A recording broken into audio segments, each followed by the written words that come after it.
the guard. One of The guard. I'm like gonna say this right now. could ever The guard. The guard. I really do believe if you put a gun to Potter's head at the start of the year and said an NA team will win champs, who's it gonna be? I'm not convinced she would have said EG. Like, with a gun to her head, I'm not convinced she would have said EG. Put NaVi in the group with EG, and they 100% get out. They're way better than Foot. They're way better than T1. They're way better than FPX. Like, no doubt in my mind they make playoffs if they're in any other group. We already know the NRG are kind of Blowing up the team. Yep. Yeah. I have one word for you. Nobody. Oh my god. What is this guy doing, man? What is this guy doing? Speaking of PaperRex, Jing's gone. Ah, not right now. Don't bring this up to start the No, topic. we're gonna start with Jing's gone. Welcome everybody to Cosmic Divide episode 12. This is the number 2 Valorant podcast in the world, just slightly behind Plat Chat, which made its triumphant return as well. We're not going to go into too much of the drama right away. We'll get to that later, I promise you. But first, we have to start off with some positivity, because that's what we do here. So, let's talk about Champions, because Champions, in my opinion, this was the best event that has ever happened in Valorant.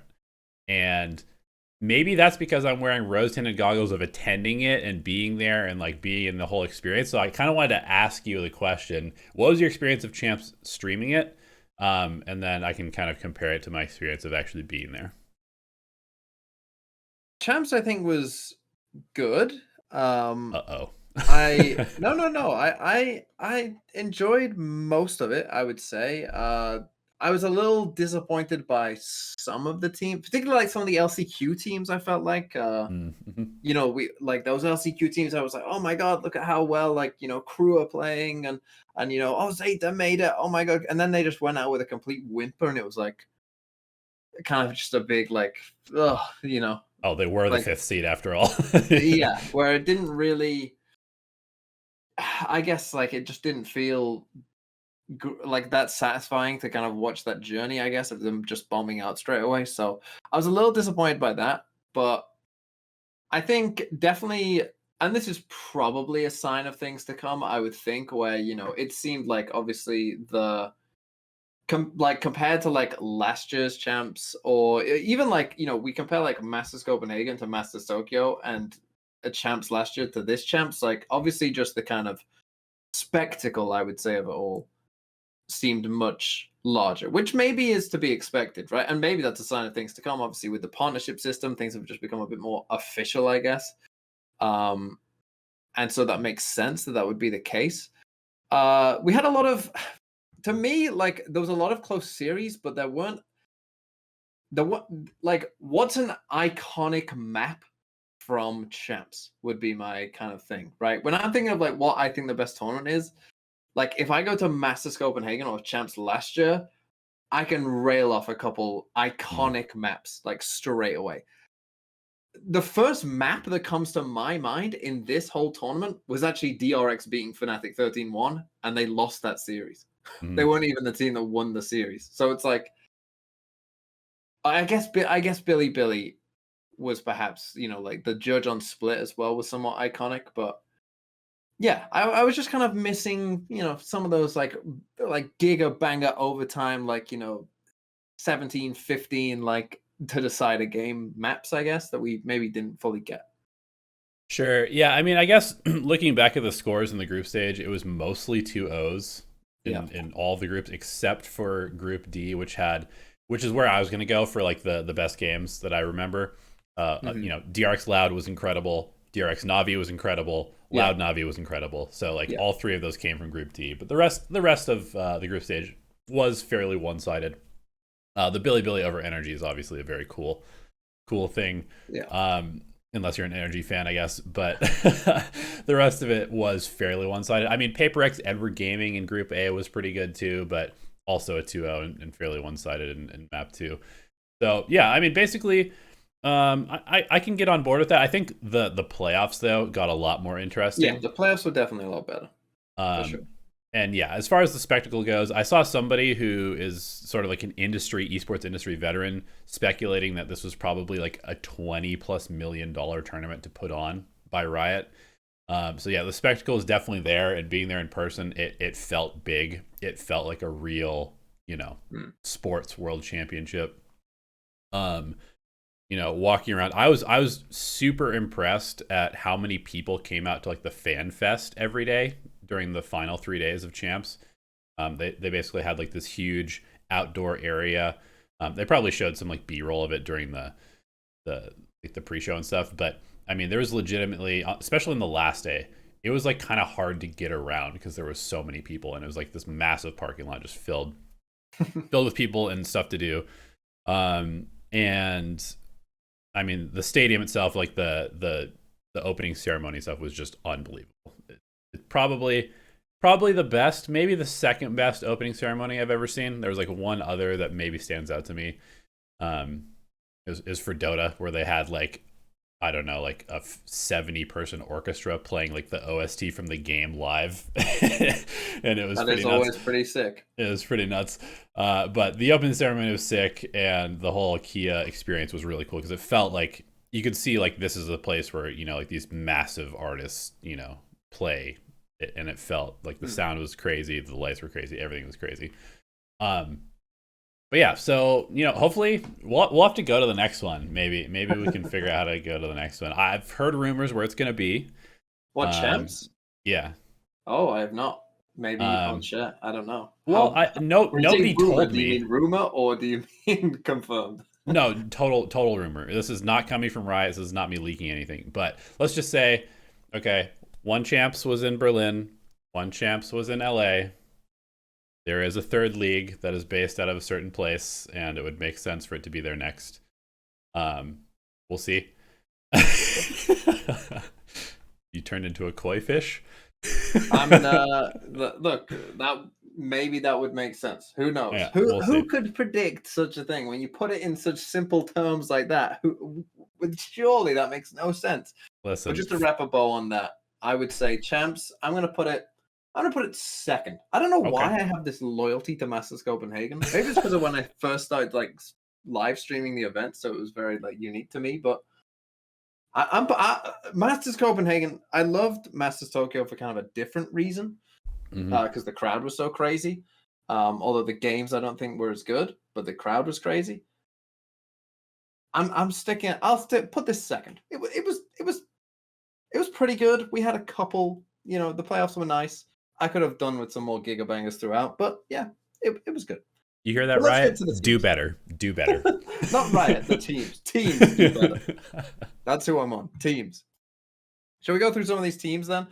And how do we want to do it? Do we want to go from worst to first? Yeah, let's just go worst to first. So, okay. Our favorite, least favorite team, Team Liquid, number one, the worst team at Champions, as everybody expected.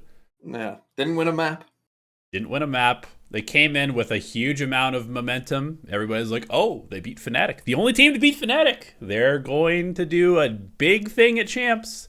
And yeah. Both you and I were talking about it in the pre-show. We're like, can we really trust Team Liquid? And I said they were going to be the most surprising team. I said they were going to do top 3, top 4. I finally threw away my haters hat, put on my Team Liquid jersey again. Only to be disappointed. Yeah. It's when they strike you most. I mean, they did play a close game against NaVi. Sorry. They did play a close game against NaVi in the first one. They lost 13-11, 17-15. Yep. But this, in my mind, it didn't feel that close. And I remember particularly on Fracture that I thought, and I remember that Sogetsu said it was an easy game. And to be honest, I can't remember exactly how. They probably just won a lot of clutches and stuff like that. Oh, and they won both pistols as well. Yeah, so that makes sense. It didn't feel like it felt like Navi were in complete control for most of the game, and Team Liquid made it look close. I guess Bind actually probably was close, but again, they lose there. Yeah, this is. I mean, we'll see in the upcoming months.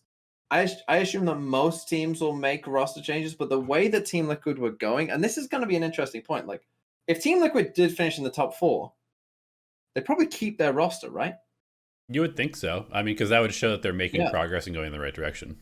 But now it's like they're gonna blow up. I mean, they'll probably keep Nats and safe, and You would think they maybe no would one keep. else. Yeah, I mean, I've heard that Safe is maybe getting trials other places. There's lots of speculation on like the forums, the people that Yeah. are definitely in the know.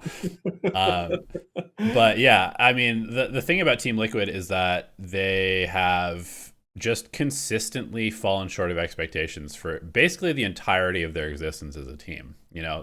It's hard to like really look back at like the Scream and like Sliggy days of Team Liquid and be like, oh yeah, that Team Liquid was the best Team Liquid that we've seen so far. But it's kind of true, based on their results at the very least. Basically, And that one champs where Navera came in, they were yeah, actually looked like they looked like a top two team, I would say, for just like a very brief window of right. like during that champs, and that's it. That's it. They've always been like a top EMEA team, but then on the global stage has always been not amazing. It's crazy how they've changed the roster completely, pretty much, other than what Soulcast, and still that was the case. They've Yeah. just done the same thing. Yeah, I mean, the biggest thing for me is that you could just like see this happening. Like, I kind of agree. The Navi game was relatively close, but you could just kind of feel that there was just no way they were going to get it over the line. And then going into the Loud game, I was just like, they're going to get flattened, and they got flattened because it's just like the Team Liquid thing. I don't know what it is. Whether they need like, I mean, this team has like sports psychologists working for them. They have a huge support system, and yet every time they go to an international tournament, it feels like they just crumble under like the bright lights, and something's got to change because you can't be like one of the premier organizations in Europe and just consistently go to these international tournaments and kind of embarrass yourself, if we're being honest. Like, this is kind of an embarrassing finish for them. I think that this will be the last point, I think, on Liquid. We need to move on. But there are a couple gatekeeper teams in Valorant. I think the Mm-hmm. Giants are a gatekeeper team for making international tournaments. I think DRX are a gatekeeper team for winning international tournaments. And I think that Team Liquid are a gatekeeper team for people actually being able to have enough hope that you could actually win a tournament. Like, if you're better than Team Liquid, people could at least think that you might win a tournament. And if you're worse Okay. than Team Liquid, people won't even think that you have a chance, right? Like, DRX are better than Liquid, so people always kind of buy into them that maybe they could do it. But really, DRX are the gatekeepers who can actually do it. Sure. Right? But if Sure. you are, there's a window there of teams that maybe could be better than Team Liquid, but worse than DRX, where you can, like, people can get the hopium and believe, but really there's no chance that they actually win. Maybe EDG is kind of almost in that kind of realm, I would say, of team where it's Mm-hmm. like you can believe that they will win, but I don't think they're quite. I mean, next year I think they will be, but right now I don't think they're quite in that window where they could actually win. But anyway, Sure. let's move on to another team. I kind of want to go to. We've just been slating an EMEA team. Let's slate an America's team. Crew didn't win a single map either. What happened with Crew? This is kind of a sad one to me. I mean, I think they had this such incredible run during LCQ, and then there was kind of this hopium that they would be able to carry that through. But I think it's one of those things where it's like they just have a little bit too much time off after this momentum, and then for whatever reason, it's just hard to like recapture the magic of that moment unless you're kind of continuing it straight away. And Yeah, they just didn't look like the same team. Like, Kesnet was still kind of frying. Davies had some good moments, but like what really propelled them in the LCQ was like Nags clutching, Klaus coming up with some big plays, Melser having these huge rounds, and this just felt like the 0-9 crew, which was like one or two rounds pop off from Kesnet, like a nice shot from Davies, and the rest of the team is just like absent. yeah. I think that LCQ, I think, was their, like, everyone was playing at almost their peak Yep. in that LCQ. Like, maybe arguably Kesnet was the one who wasn't playing at Right. his absolute peak. Yeah, he was still playing insanely well, but we know that he can be up there with literally anyone. But Yep. everyone else on the team, I think, was playing near or close to their peak. And this tournament, it just wasn't. Right. And especially playing, I mean, it's tough when PaperRex are your first team. And you've got all this momentum building, and then you play PaperRex, and they literally look like they're smurfing on you. And it's like, how do you even mentally reset from being like, yeah, we're on this massive upward trajectory, and then you play this team that just literally stomps on you and literally is just laughing at how bad you are. Like that, like there's nothing really you can do. It is a disappointing thing, but yeah, it's tough. The loss to Giants without winning a map, I think, is pretty rough, right? Again, it was close. They had an overtime of 13-10, so it was close, but it is sad. And again, now it's like, what does this team do? You almost wish the season could have ended at LCQ, right? You win LCQ, and that's just season over, right? Oh, we can't travel to LA. Whoops, and yeah, we can't make it. Yeah, what does this team's off? What does this team's off season look like now? What I have no idea. I have literally no idea what they'll do. I have no. I mean, I don't know the South American scene well enough to say, oh yeah, they can just go pick up this guy, right? But I mean, you keep Kesnet. I know that if I was them, I would probably keep Davies. I thought he was pretty good. Davies. But then other than that, I don't know. You could get rid of the other three. You could keep the other three. And I could see a justification for all of it. But yeah, interesting what they'll do as well. What I really hope, the last thing I want to say on Crew is that I hope that there isn't just like this, okay, well, let's switch another player with Leviathan. And then like that's all that happens. If you're going to make moves, go big. Crew like Pacolia. Exactly. Just like go big. Like bring up some new hot talent from the tier 2 scene, or import somebody from another team, or just give yourself some more time with what you have. Because I do think there is potential for this team. Like they showed us that they can be incredibly good.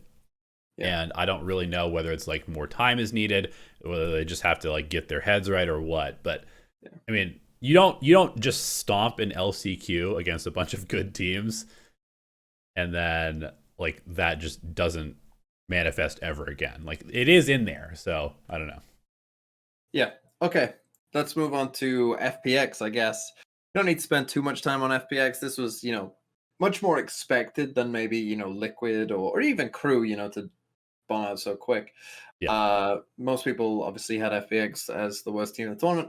I really, really wanted this team to do well. Because I just think it's some of the comps they play, I just think are hilarious. And I think, wouldn't it be cool if Astra Omen was just good? Right? Wouldn't that be cool? It's like with PaperRex, right? When they play Harbor, Viper, Rainer on Acend and they win. And it's like, wow. But PaperRex are so crazy that everyone goes, yeah, but only they can do that, right? No one else can actually do that. I love when teams play this weird stuff. And it's like, it's not like so out there, right? Like, you're just playing Astra Omen. That's the only weird part to it. But then it's like, yeah, it just doesn't work. And the thing is, they play these weird comps, but it's like, I don't know why. Because they don't do anything like particularly like. Right. It's kind of like they just made a decision and then like that's just what they're doing. I don't get it. You're right. Yeah. Like they could have played the exact same way just with the normal meta comp and probably done better. Right. It's not like they have you watch PaperRex play a weird comp and it's like, oh, here we go. Right. We're going to get this weird wall. Forsaken's just going to, come up with this. And then, they're going to blast back through this and, do that and flash here and do that. Like, and it's like, whoa, and you could have only done that with that comp. But for FPX, it was like, I don't know. Why are we playing Astra Omen? Do our players just not know how to play other agents? Like, what's going on? That is kind of the feeling that you get. It's like, I think one thing that's very interesting about this team is like we saw, okay, Edward Gaming shows up to an international event. They show flashes of brilliance, but they also look like an inexperienced team. They show up to the next one. They look significantly better. Their mistakes are fewer. They're making better decisions. And then they show up to another international event. And again, it seems like they've kind of taken that next step forward. Obviously, BiliBili Gaming, first international event, they look pretty good, but they definitely like leveled up from the qualifier up until this one. FPX kind of just looks like the same team. they're almost like the crazy raccoon team, where it's like they just show up and they're just in the same form that they were the last time you saw them. And it's like that's not how you're going to make strides. But realistically, I think they have some decent players. I think Aya is like really, really talented, and I mean, even like Yuka, he had some moments, but I think Aya is like the guy that you want to build around for this team for sure. 100%. Okay, let's this one's gonna be sad for you. Let's move to ZETA, who were put in a tough group, or was it a tough group? Because we'll get to NRG later in a bit. And they also did not win a map. They also lost 13-1 to. In fact, they probably won the least amount of rounds of anyone. In fact, I'm pretty sure they did. Lost 13-1 to NRG, where their one was an ace. Which quite interesting. See, I was coming in with a lot of like, a bit of like chamber hopium maybe from the else. We saw ZETA play it, we saw Crew play it. Hey, it worked. Maybe it just works against bad teams, right? Maybe it just works against teams who don't know what the fuck they're doing, right? Maybe against teams who do know what they're doing. Yeah, that's not going to cut it, right? That seemed to be the lesson early on in his champs. But this chamber stuff, just don't do it. We saw EG try chamber on split and lose, and then be like, yeah, for the grand final, let's just go back to the thing that's actually good. Right.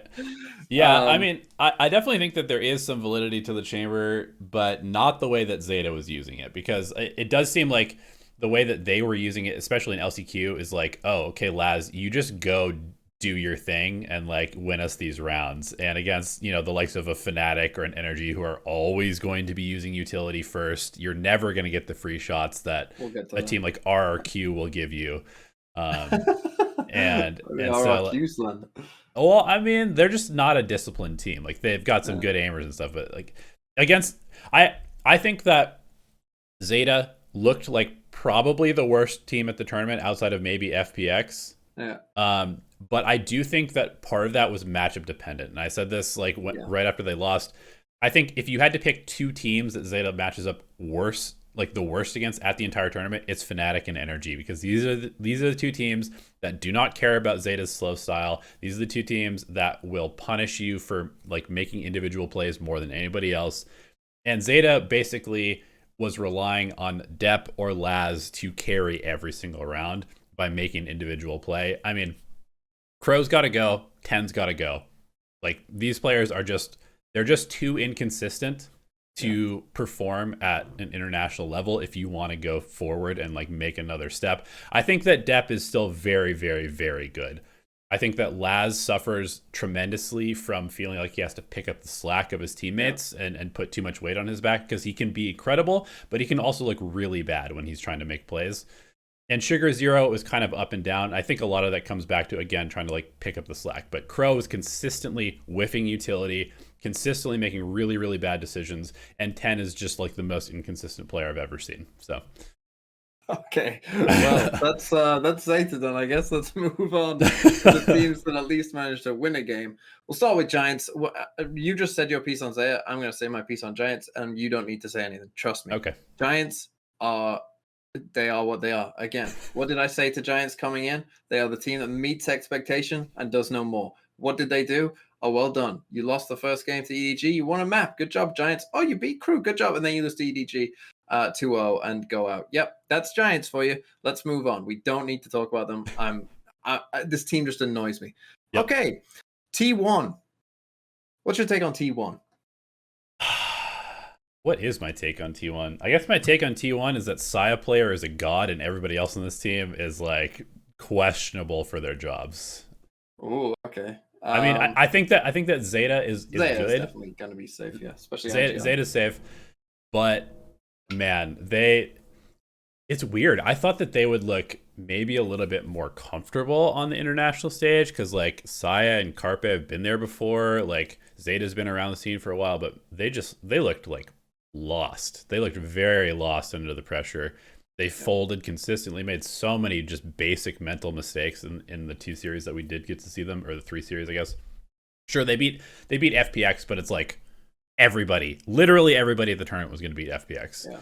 So that's not an accomplishment. And then just getting 2-0'd by Foot twice, it just kind of shows that they didn't really even learn anything from the first Foot matchup necessarily, because they kind of just like lost in the same way. Yeah, to me, like Foot and T1 was an interesting matchup because it was kind of they're in the same kind of space as a team, right? Like a newer team that hasn't been to international lands before, like went to Tokyo, both of them, did like okay, but not amazing, right? Kind of just were there, got the experience, all that. And now they're playing each other, and like you say, Foot beat them twice, 2-0, without T1 looking. T1 looked worse than they did at Tokyo.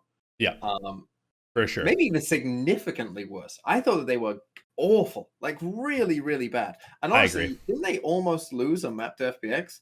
FPX were up 7-5 on them.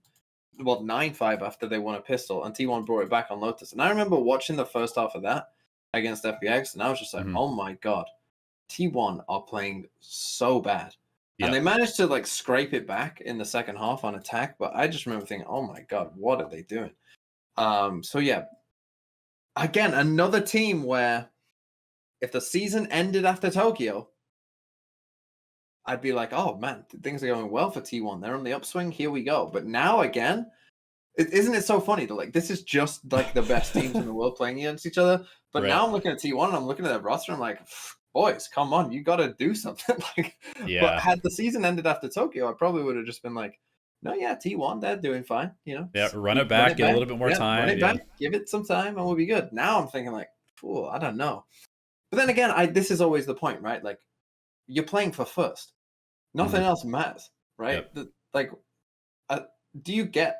Is there a prize money difference for finishing 10th or first in like the leagues? In the leagues, it's very small. I'm pretty sure. Yeah, it's going to be almost like nothing. So essentially, if you didn't win a tournament, what are you doing? Right? Like, who cares?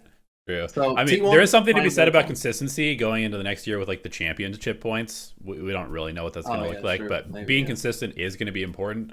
But I mean, we don't even know if T1 can be consistent based on their performances between one event to the next. So someone next year is going to be the championship points leader, right? They aren't going to win a tournament, but they'll be top of the board for the championship points, and everyone will remember the team that won the championship points leaderboard for being the most consistent team.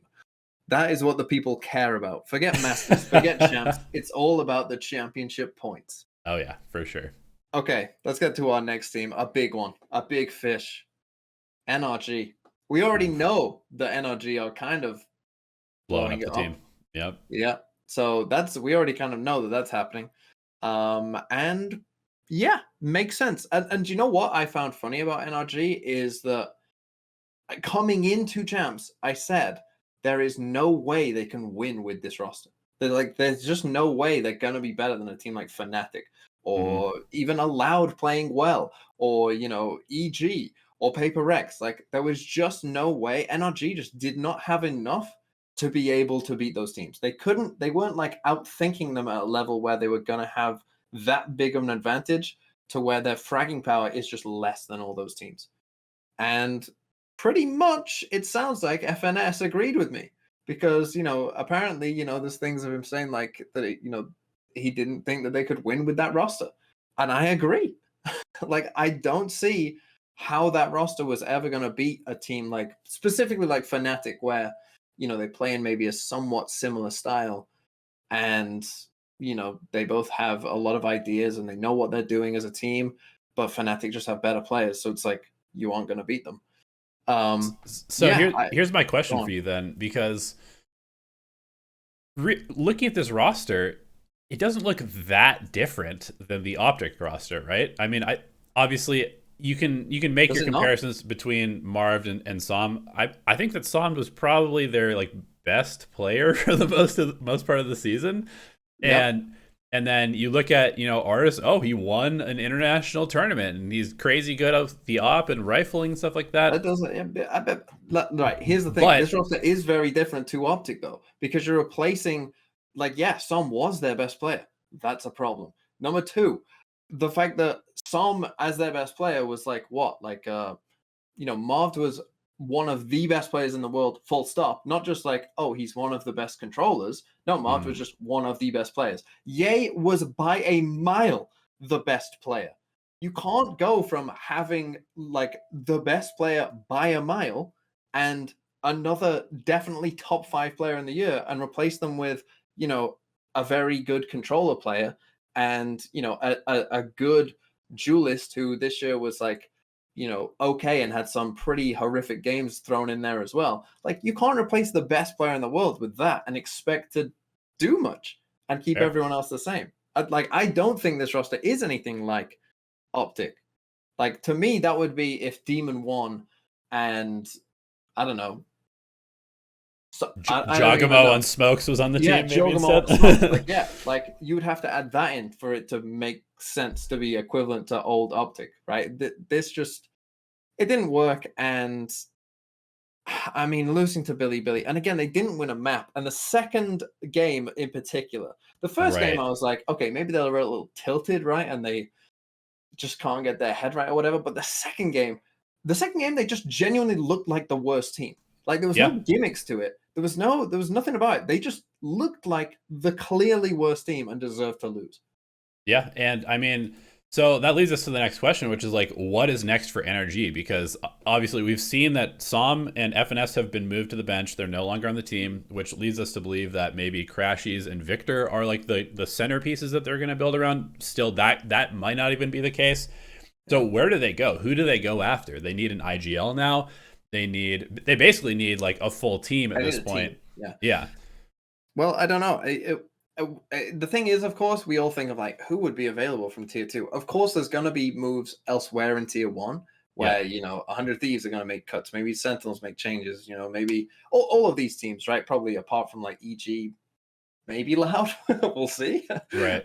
You know, are going to make changes. So there will be like, you know, maybe you could pick up Bang, right, as your Smokes player, right? Like that seems something that could be a possibility, right? So there's going to be options out there for them, but do they make a coaching change? Because in the past, their rematch potential has always been like their thing. They lose the first game, they come back, they stomp the next game because they anti-strat perfectly. I mean, this has been like 3 rosters where they have been plagued by slow starts, which to me kind of has to be partly a coaching thing, has to be a structural thing. The anti-strat, the outthinking, the way that they play is not working as well. Would they ever consider replacing Chet at this point? And I mean, to me, maybe this is the team that goes out and just buys the whole guard roster, like Josh RT and all. Like, yeah, maybe. I think I have a feeling that what a lot of these teams might do is that they might see that the coach is the person that they're going to almost build it around. Like the coach, like maybe with Cloud9 and MCE as well, like their vision is going to become like the stable point in the team, if you get what I mean, where like that's what they'll go for. And I could see that happening with actually a lot of the NA teams, right? I could see that happening with Sentinels. I could see that happening with Cloud9. I could see that happening with NRG as well, where they just kind of they keep the coach in place and they just trust them to build a roster and go from there. And then, you know, if it doesn't work next year, maybe then they decide to make a coaching change. So I think Chet will stay. If he doesn't, I think he would get another job probably pretty quick. But yeah, I think they'll probably keep Chet and probably keep Victor and Crashies as well. And we'll see who they get, I guess. But this was probably like the biggest surprise of the entire tournament. So, crazy things. But let's talk about another team that I guess played better than expected, but still didn't make it out, which is NaVi. Very interesting team. Yeah, this is now again. We already know that CNED is off the team, and I think almost everyone. In fact, I would be interested to see what a bookmaker's odds would be for NaVi artists.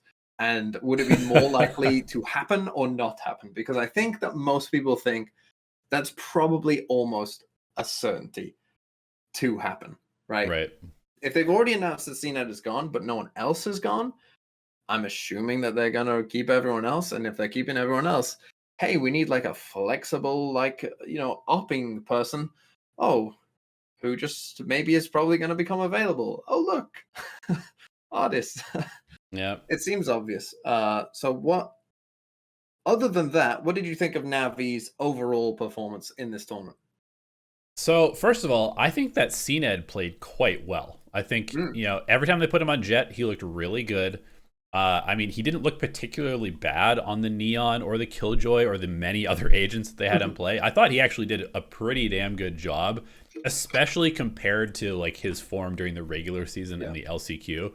I thought it almost looked like he had finally like bought into their system and was like just doing what they needed him to do and doing it well. I mean, he's obviously a very talented player. Like he's got aim, he's got mechanics, he's got instinct.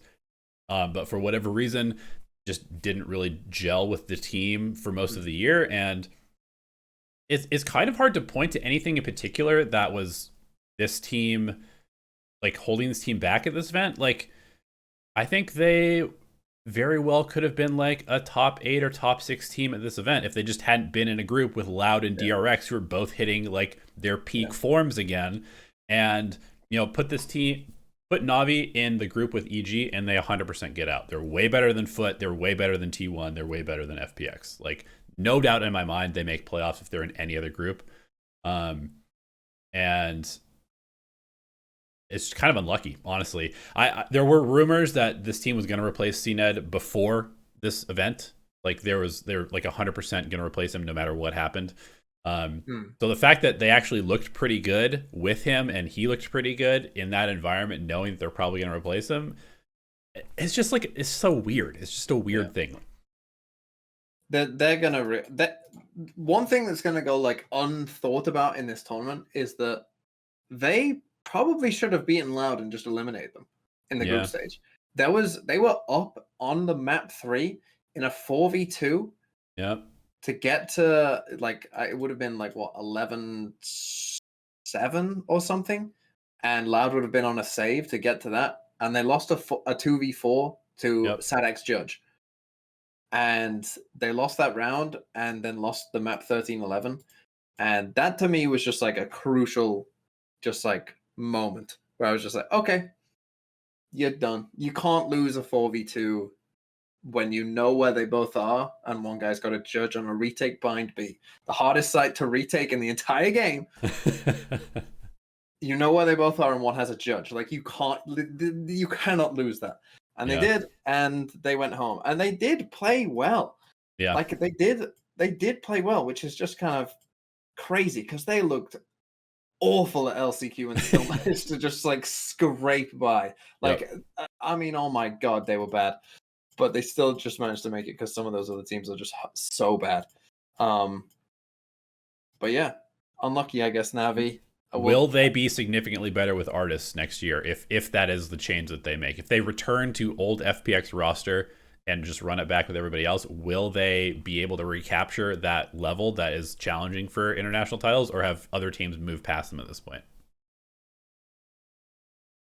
Oh, good question. I think, see, to me, like, I think one thing that goes underrated in a lot of these things is what the meta actually is at the exact time when these teams win tournaments. Like right? agent meta, you mean? Like legit agent meta, yeah. Like if you've got an insane like raise and an insane chamber, like last year, right? With Ye on chamber. I know everyone says, oh, but he was a good jet. Yeah, but he was the best chamber in the world by a mile, and his jet was also good. Like there's a difference in that, right? Why do you think Optic were good, right? Like to me, it's like I think that the next meta that we could be heading into, if Jet is like, I don't know how bad Jet actually is right now.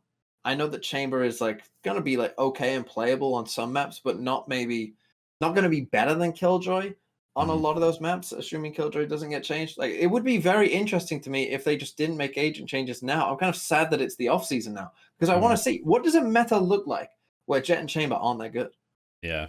We've literally never seen it. Like, what is the game like when there isn't an agent who can op and just escape straight away who's really good? Yeah. Like, I mean, teams are probably still going to force the Jet. They're going to try out the chamber, and they're going to realize that Raze is just the best duelist by a mile at this point. Yeah, and then it's like, what would you do? Yeah. Yeah. So it's going to be very difficult to predict what happens next year because we'll have a new. Well, I'll tell you what's going to happen. The new duelist that comes out is just going to be a Jet clone and just be better than anything we've ever seen before, and will just be the meta on all maps. Or That's teams what's will going to realize happen. that Yoru is broken and they will play Yoru. Yes, but genuinely though, if this happened and like let's say that Jet was just like so bad that no one played her, I think you would actually get opping Euros. I think so. I think that would actually become like a genuine part of the meta. Anyway, let's move on past our rantings and ravings about agents. Let's get to some of the playoff teams now. The first playoff team to be eliminated was FUT Esports. Yep. And 0-2 to PaperRex and then 0-2 to FNATIC. I mean, obviously, that's a tough, that is rough. that is a rough draw for anyone. I mean, even by playoff standards, that's a rough draw. So yeah, a bit unlucky with the draw. This is obviously what I think most people would have expected. Seeing the playoff bracket, and yeah, they hit probably their goals. Right, they made it to playoffs. I kind of hope. Speaking of CNED, FUT CNED. Anyone? Kiwi's no, but I'm saying you just get. I'm just like I've come to the conclusion now. For like, you've got a whole 3 months to train someone. Anyone can play Killjoy. I'm telling you right now, anyone can play Killjoy. You don't need to be like just get good aimers and teach them the roles later on. I just do it. Guess what? Aim matters. The EDG, right? Just literally get good aimers. Mod, you're out. Sorry, later, buddy. and then just go from there. That's honestly what I would do. I would go for CNED if I was FUT and figure out the roles later. I'm gonna be fairly positive about FUT going into next year. Like I kind of like what they're doing. I think that running the Gecko, having like unique stuff is cool. I think that cracks with the Gecko and the KO stuff, it seems kind of one-dimensional, but I think it's a little different. It's a little, like spicy. I mean, Kiwi is good. Like he had some down performances against some of the best teams in the world that knew that he was sort of like the pivotal person and they countered the heck out of him. But I think he's good. Like Mr. Fallen looked very good at this tournament. I think Auto Captain is very, very consistent, had some very good moments. I mean, Maj, he's kind of like maybe the weak point on this team. Not even that bad, particularly. Yeah. That's maybe the one area. If we're talking about like teams to go very deep, then that's the kind of like, he's like a franchise level player for sure. Yeah. But maybe not like a, go deep in a tournament. Win a tournament, player. Yeah, I mean, there may be one change away and some.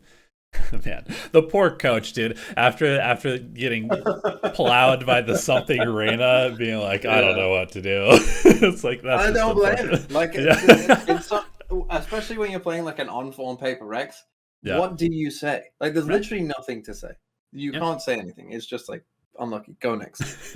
And our next team then is BiliBili, who obviously were the big surprise of this tournament. They got into playoffs. They lost 2-0 to DRX. They did take a map off EDG in their second game.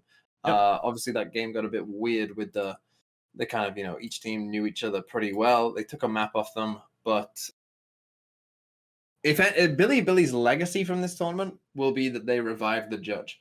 I would love to see how many judge kills were there in Mesa Tokyo, because there was a ton more in this tournament. Because it felt like a lot of people just started picking up the judge. As soon as YZ played that game, a lot of other players like had a judge in their hand all of a sudden. Yep. And so, that's the legacy that I think BiliBili have left us with. Just a reminder, this gun is kind of broken, especially against Light Shield teams. Teams probably, and in fact, teams already certainly did know that before, but for some reason they refuse to play optimally. Like a lot of these teams, they just refuse. You know that FNATIC are going to play Light Shields, and yet you still don't adapt. Why don't you adapt, pro teams? I don't know. Go off, King. But, dude, I mean, this team is very exciting going into next year because they have an excellent core. YZ, Bianc, and Knight are 3 incredibly talented players. Rin, he had some up and down moments. Yes, he's the IGL. He looked like clearly the weak link on this team. Yosemite, up and down.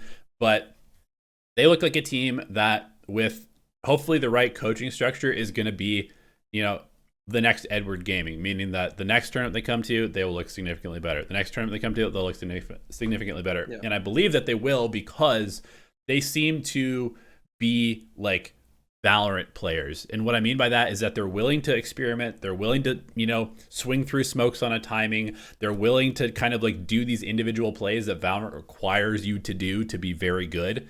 But they had some good ideas that were kind of like, they're a team that is going to do the spicy stuff, but they're not going to lose like the basic fundamentals that you need to be like a coherent team. And so that leads me to believe that they will just continue to get better. Yeah, I mean, this is their first tournament. I mean, most teams going to their first tournament just go out straight away. Like, you know, they're not ready for that level of competition. They've never played against most teams like this good before. So yeah, it was kind of a crazy situation to get this far, really.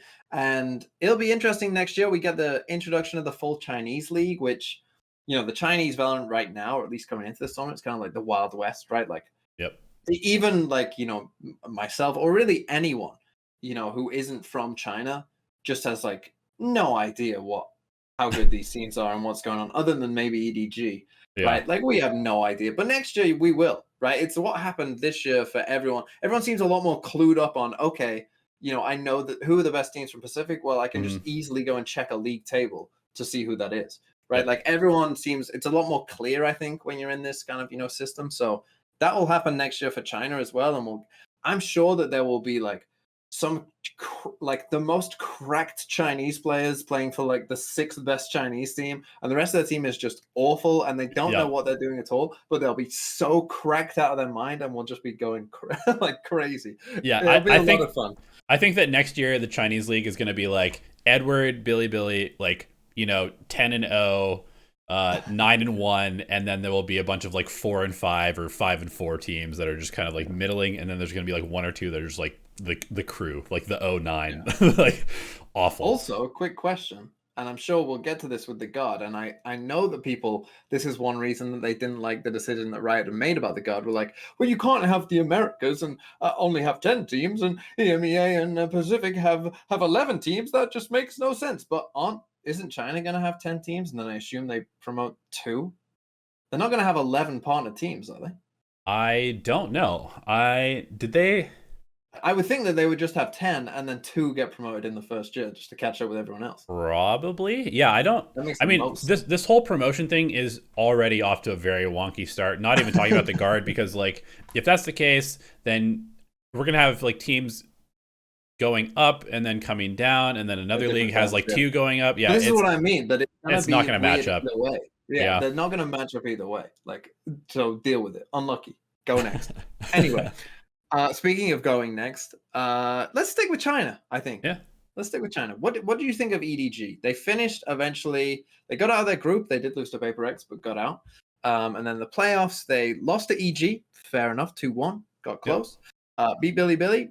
Yeah, expected. And then lost 2-1 to Loud in what ended up being a pretty close game overall. 13-11 on the final map to Loud on Haven. What did you think? I have one word for you. Nobody. Oh my God. What is this guy doing, man? What is this guy doing? My favorite thing about EG, if I can just quickly whilst we're on Nobody, the best round that I saw played in the entire thing, I can't remember who it was against, but they were playing on Acend, and EDG were doing a B split, and the other team started rotating towards B, and then Nobody is lurking up short as a Sova on his own completely. He doesn't use any util. They just see him in short, and everyone starts rotating back to A because they're like, well, that's their Sova. They're going A. Like, why? It's a Sova. So obviously that's where the hit really is, and they faked us on B. No, and then the B hit comes straight in, and the other team has started rotating towards A, everyone. And EDG win the round because Nobody is just lurking on A on his own as Sova, whilst everyone else is doing a B split, and it faked the other team out because they're just like, there's no way that this guy's lurking on Sova as they're about to do an exec. That doesn't make any sense. Yeah. I mean, dude, just swap roles with nobody and Chichu, or swap roles with nobody and Howdong. Just please, yeah. Oh my like, God. I feel like this team. I mean, I feel like they basically just like hit expectations. They looked good. They had some really big moments. They looked like a team that was never going to win the tournament, but could do a deep run, and that's kind of what they did. You know, they didn't go maybe as deep as we thought they would, but honestly, a 5th, 6th place, when you look at the teams above them, DRX, FNATIC, Loud, PaperRex, Evil Geniuses, they were just never going to beat any of those teams, to be honest, other than maybe a DRX, who they got the same place as. I think one thing that we did see is that this is a team that needs to continue evolving, because now that teams have figured out, oh, Kong is going to re-swing through smokes 5 times in a row. Just don't give him free picks with the operator. Once they make Kong's game harder, the rest of the team also struggles, because they're no longer playing in these, 5v3s every round. And I think that is, maybe something that teams will continue to look at in a general sense for Valorant, which is like, what is like the key piece of this team that makes them good? Can we counter that? And if we can, how do they react? And I think the answer for Edward Gaming is that they still need to figure out how they're going to react. I think that Smoggy had a breakout tournament. He looked incredible in almost the entire tournament. They still clearly have a ton of talent on this team. They just really struggled to beat teams that were countering directly what made them a good team at Tokyo. Yeah, I actually think that they looked worse than they did at Tokyo. 100%. I think obviously some of it will be that teams got much more familiar with what they're doing, right? Teams are counted, they're ready, like, oh, Kang has enough for an AWP, even if it's round 3, like, oh, he's gonna buy an AWP, right? Like, no one was getting caught off guard by that anymore. Which obviously helps the other teams, but also I just thought that they, particularly Kang, I mean, nobody has always done, like, even if you go back to Tokyo, and I haven't looked at it, but I'm sure if you go back to Lock-In, that's his playstyle. That's just who he kind of is. But like you say, it doesn't make any sense. Like, they could so easily fix that, right? If they just put him on a role that, like, it's fine to just lurk on. Yeah. He's lurking as Sky on split when he's the only initiator. Yeah. Like, you can't have your Sky alone in mid whilst your team is ready to do an A exec as the only initiator, right? Like, you just can't. And then your Astra and Viper are in A main, and nobody is lurking him. Like, oh, it's just like, it felt more disconnected. Like you said, Smoggy had a great tournament. I think Howdong still looks solid. QQ still looks solid as well. So, like, they all looked fine. Although Kang, I think, individually also had a worse tournament. It wasn't just that he was... But I think he was being targeted. I think that teams were actively countering him. But I think he didn't... I guess he'd never had experienced that before, right? That obviously in most of their games, EDG, they'll just run over anyone anyway, right? Like, it doesn't matter. Like, a Chinese team maybe can try and counter Kang all they want, but they aren't good enough to actually do it, if you know what I mean. So he's probably never experienced that, but, they never had any kind of, adaptation to, okay, well, they're doing this, let's, do this instead. It just felt like that was kind of missing from them. And yeah, I just wasn't that impressed, I guess, with EDG. I wanted to see a bit more. Yeah, they did finish 5th, 6th, which is still a good placement. But they have still, like, the thing that's like a positive for EDG is they still have so much room to grow. Like, they're so far off from even being like a version of yourself that you can see them being. Like, in certain rounds when they play like a good round as a team, like, they're insane. And if they could just like do that, it's like I said with the aim is your ceiling and floor. You could easily make an argument that EDG's ceiling is the highest of any team. Amongst their 5 players, they have the 5 as a team, like, most cracked players, like up there with like FNATIC, just like as mechanical players. And I mean, it's definitely up there. I just hope this team doesn't make changes, and I just hope that they are like, I really hope that this is one of those teams that doesn't look at the fact that they haven't like broken through this, 5th, 6th, and like they haven't gotten into like the top 3. They haven't gotten into the grand finals as like a mental block that happens, because they're going to every international event next year. There's no way that there are 3 Chinese teams that are better than them next year. It's just not going to happen. So just keep doing what you're doing, keep trying to get better, and they will probably eventually have success. Yeah, I think so. And yeah, I think that by the end of next year, we could be talking about a team that, legit can compete. But let's move on, shall we, to DRX, a team that I famously ranked in 7th, and they finished 6th. I underrated them. Perhaps. I should have just put them in 6th. What am I doing? It's DRX. They always finish 5th, 6th. How did I not put them in 6th? Yeah. But yeah, DRX, they got through their groups. Actually won their group. They won the group of death, so that was already like a positive, like, whoa, here we go. Beating Loud, beating NaVi, looked good. Yeah.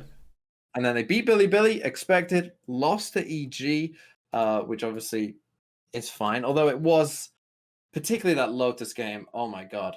Here's the thing. Watching this in person, the Fracture game was much closer than 9-3. They legit could have won Fracture. Much, much closer. They were They looked like they were in control of the map, even though they were down at times.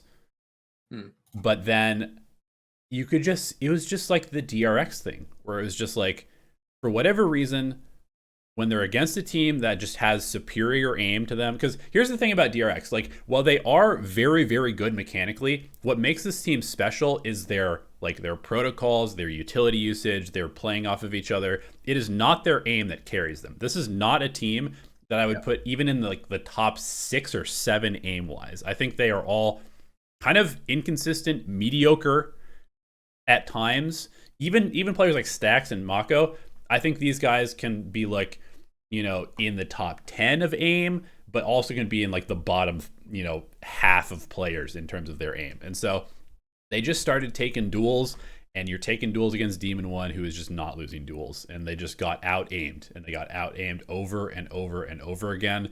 And they basically just, like, it was just Calm and Demon One in this Fracture game, just pulling them back into rounds over and over and over. And it was like DRX was getting the advantage. They were in position to win. And then somebody would take a duel against Demon One, lose it. Somebody else would take a duel against Demon One, they would lose it. And then Calm would come in on a lurk and just win them the round. It was just like the same thing. Demon One was 28-9 in this. It was Calm was 22-10. Yeah, it was rough watching this, because you could just see this happening. You're like, oh my god, DRX is crumbling again. And then they just couldn't recover after losing a game that they probably knew that they should have won. Yeah. And my thing with DRX now is, again, they, after losing to EG, they lost to FNATIC. Obviously, they won 13-1 on Bind. And it was kind of like, whoa. But then lost on Haven, lost on Split. And, they kind of went out, and it was kind of like, oh, nice try. My thing for DRX now that I'm thinking is just that I wonder how good DRX would be if they had someone like Alex as their coach from PaperRex.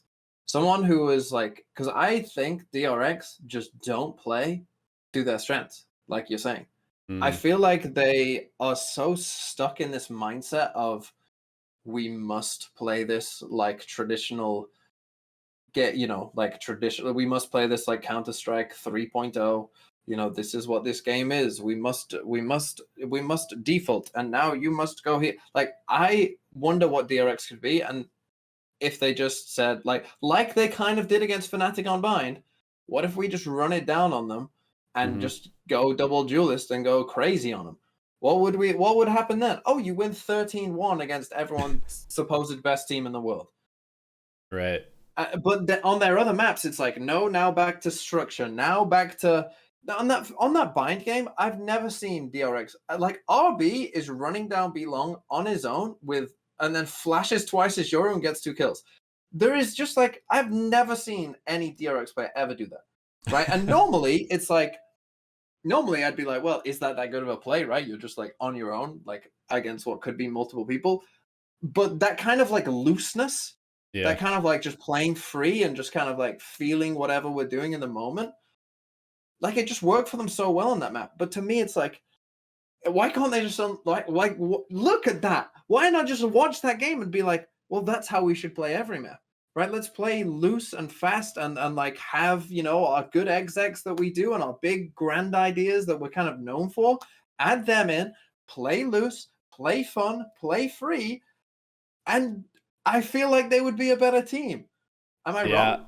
I mean, here's the thing. At the very least, it would be nice for them to be able to, like, have a map where they can play loose and they can also play structured, because it feels like they have a map where they play loose, which is blind, Yes. and then they have a map where they play structured, which is Haven, and they have another map where they play structured, which is Haven. It's not like they have an adaptable play style that can switch up the tempo over, and they do have like, you know, fast tempo plays in these structured rounds, and oftentimes they're really good, and they have a lot of success when they do that. Remember, who were they playing on Ascent, where they were playing like hyper aggressive down middle and just really taking the fight to the team? I think it must have been in the group stage. I think it was maybe their NaVi game, where they were just like or it was either Loud or NaVi where they played Ascent, and they were just like, they were actively fighting them consistently every round, and it looked super sick. They didn't play. It was Ascent against NaVi. Ascent against. Oh, sorry, no. Ascent against Loud. Yeah.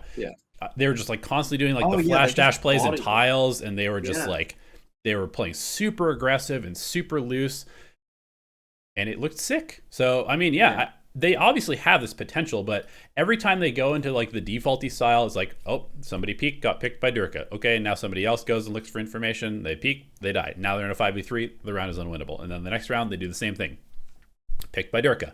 And then, you know, it's just like the same story over and over and over. But then they don't like then switch into another gear. It's like, oh, well, let's just go default over on C site now. Let's go default on B this time. And it's just like, no, it's you're just doing the same thing, and it's not really like working. But you just think that by changing the site and by changing like, oh, we'll use the drone now instead of the dart as our default tool. It's like, it's not changing enough. And so yeah, it's just it's disappointing, honestly. I've just always thought, I mean, some of the ideas, that's the thing that's great about DRX, is that like that little like pop KO flash that they were doing on Ascent, where it's just like a little jump right click up on the window on defender side so that they can just go and push like out B main. Like just little things like that you like, it's like so obvious that, you know, and I'm sure teams have done it before, but just to like make it a consistent part of your playbook and like always be a threat, because you never know if that flash is coming or not, because it's like right by, you know, they could do it any time essentially. Right. I just my wish for DRX is, again, like, even like just lean into like your own stuff. I almost wish that I wish that I could like wipe Termi's memory of like what's meta on each map and just say, hey, here's a map. What do you think is good on this? And just see what they would come up with, because I'm sure it would be so sick. But they seem like on a lot of these maps, it's like, well, we have to play the meta because that's probably what's good.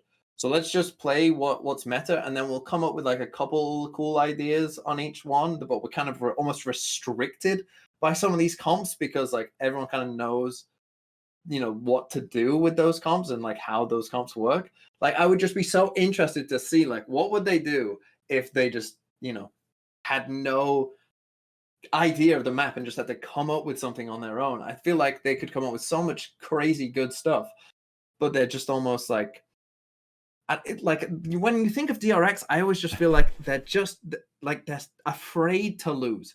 Yeah, is what I always think. They're just afraid to lose, and I just wish I could tell them, like, guys, it's gonna be okay.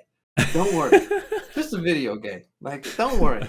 It doesn't matter. Win, lose, don't matter. Just go out there, have some fun, you know, or play a video game and just have some fun. See what happens. I just wish I could tell them that. Well, hopefully they watch this video and one day DRX TMV. That's my coach speech when we're in the grand final of Champs 2027. Guys, Mako, just have some fun, buddy. Mako will still be there in 2027 for sure. Yeah. Okay. Last question before we move on. Is this team going to make changes? Should they make changes? Should they make changes? Oh my god. Again, I feel like they have the potential. I think with this roster, they could win a tournament. Legit, I think that they could. If they were playing at their absolute peak, they could. They do still have that problem of they always kind of run out, I think, in a tournament. They come in with their cool ideas. Everyone sees their cool ideas. They anti-strat their cool ideas. Their cool ideas don't work anymore. That is a consistent theme for DRX, which is why when they lost the Pacific final to PaperRex, that was such a big deal, because it meant for Tokyo they would start in group stages rather than playoffs. I'm still convinced that if DRX start in playoffs in just one of these tournaments, that they will actually have a chance to win. The thing is, this team is still good enough, of course, to make, like, the problem is if you make, they're definitely not going to make more than one change. I think that would be crazy, because if you do, you are risking that you're not even going to make tournaments, right? What if it goes wrong, right? What if the play, like, they already did bring in Foxy9, who was meant to be a replacement, and it didn't work, like, it kind of worked. It almost was, like, on the edge of working. So... And I like the players, so I'm kind of just going to say, just stick with it. Zest popped off. He looked really good on the Viper and just stuff. Believe. Just believe. I'm just going to be a believer. They started playing Viper a lot, so I'm kind of with that. So yeah, I'm just going to say believe. Let's move on to FNATIC, who finished 4th. Everyone's favorite by quite some distance, finished 4th. And the kind of veneer of FNATIC's, you know, invincibility, they came up against the one team, I think, in Loud that I don't think feel that, right? Yeah. To me, Loud are like, it's like, I'm going to use a football thing here. It's like Barcelona and Real Madrid, right? Yeah. Barcelona and Real Madrid both see themselves as the biggest club in the world. And they don't fear anyone, even if they're bad. They think like, well, we're Real Madrid or we're Barcelona. We don't care who you are. Right? It doesn't matter who you are. Even if they're way worse than the other team they're playing. It's like, yeah, but we don't care because we're Barcelona and we're Real Madrid. Like, that is what, like, and, you know, when other teams play them, it's like, oh my God, we're playing against Real Madrid. We don't belong here. Right? Whereas, like, and that's what FNATIC, I think, were. Right? Where it's like, every other team is kind of like, yeah, but they're FNATIC, so we're meant to lose this game. Loud, I feel like, don't feel that at all. They're just like, no, we're Loud. We don't care, right? Sadak, Aspas, Les, they're like, maybe Tui and Cowanzine maybe might have felt it a bit, but those other three are like, yeah, we don't care who you are.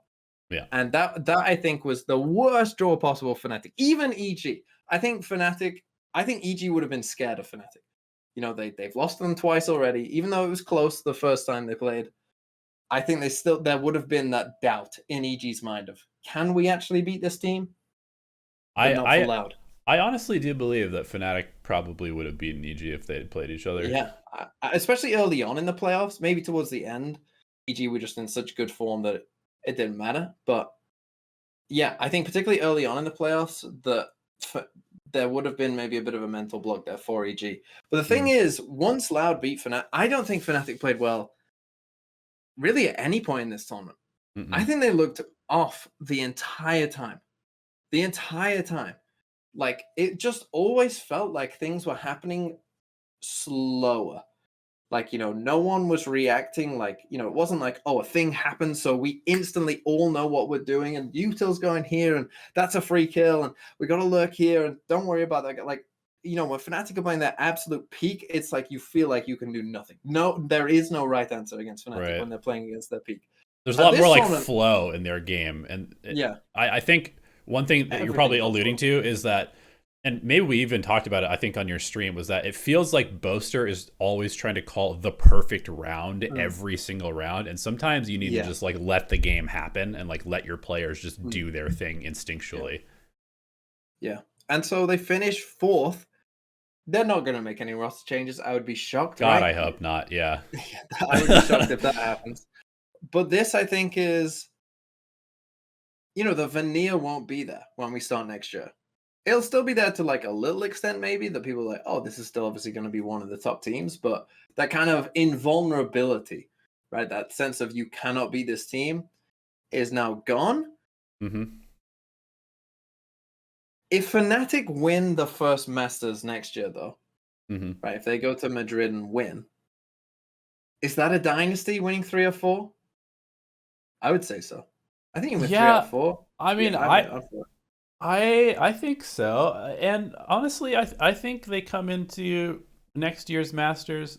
We haven't even seen the season. I would still favor them at this moment to win next year's Masters because I very agree. They are just incredible. They really are just incredible in like every facet of the game, other than occasionally just kind of like overcooking things. And I think they honestly kind of even overcooked this tournament a little bit because they had Pearl prepped. I'm going to tell you right now, they had Pearl prepped. I spoke with Anders. He prepped Pearl. They had Pearl in their map pool, and they still didn't pick it. They never pulled it out. And why? It's because they were just trying to get as far as possible running the same stuff that they ran the entire year without showing anything new, really. And yeah, I mean, like, they still have Leo, Alpha, Durka, Boaster, Chronicle. I mean, Chronicle had a very off tournament. He looked way worse than normal. Alphier looked the same player. Leo had a couple down moments, but still looked incredible. So good, yeah. Durka is he's just Durka. Like, I think that the thing about Durka is that people will start rating him lower and lower as time goes on, because he's doing less and less of the heavy lifting. Yeah. Not really realizing that he is kind of the catalyst for everything that happens on this team in a lot of ways. Yeah. And so, yeah, I mean, I went to the press conference after they lost. Honestly, I mean, Durka was pretty down. Leo was kind of down. Alpha, Boaster, Chronicle, they were kind of chilling. Like, it didn't really seem like it was that big of a deal. You know, obviously they're kind of sad, but it's like, we won 2 tournaments this year. We were clearly the best team for basically the entire year. What are you going to do? I mean, 4th, any other team in this tournament getting 4th would be like, yeah!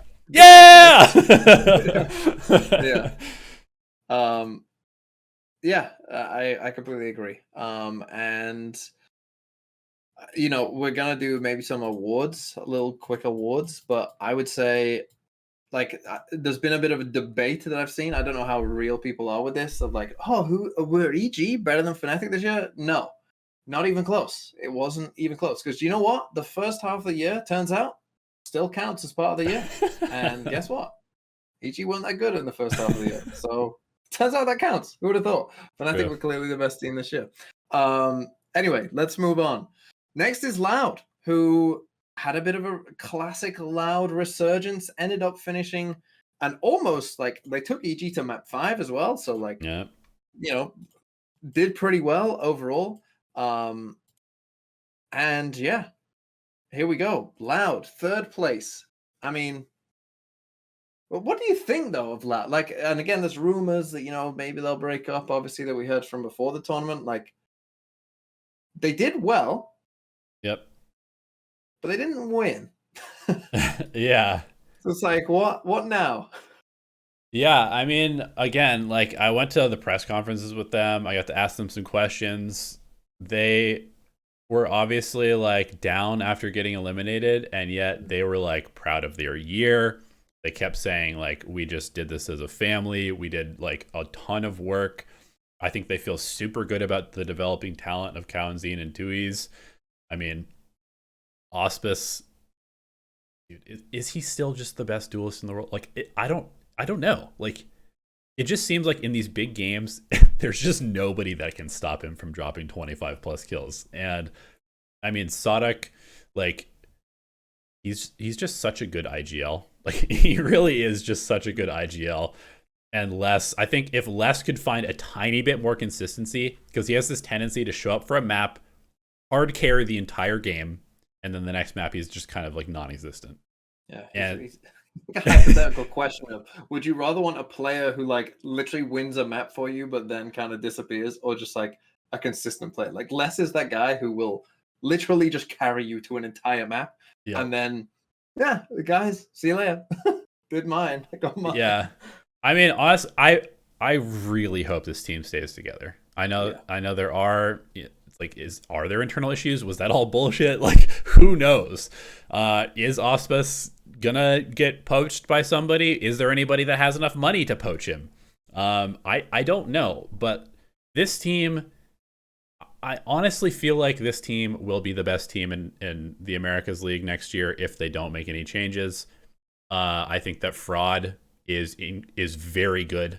Him and Sadok together are very good. I liked the vibes of this team when I, like, heard them speak. I really don't know. Like, it's so hard for me to knowing, like, if I didn't hear any of the, like, the rumors about Auspice and, like, the fracturing of the team and stuff like that beforehand, which may not even be true, but if I hadn't heard any of that, I would just say, no, just run it back next year. A little bit more experience for Tui's and Kaunzine. You guys are going to be, like, you know, contending for titles every single tournament. I think that this team is really pretty close to like what it takes to be a championship team, as far as like they've got insane aim, they've got insane mechanics, they've got very, very good ideas. They're not afraid to experiment and do new things. They're gonna make meta. They're gonna make the meta for most of the global leagues, just by the sheer nature of they will come up with a good idea that makes sense and it works, and teams will start copying them because their ideas are just not as good as Loud, and that's just like who Loud is.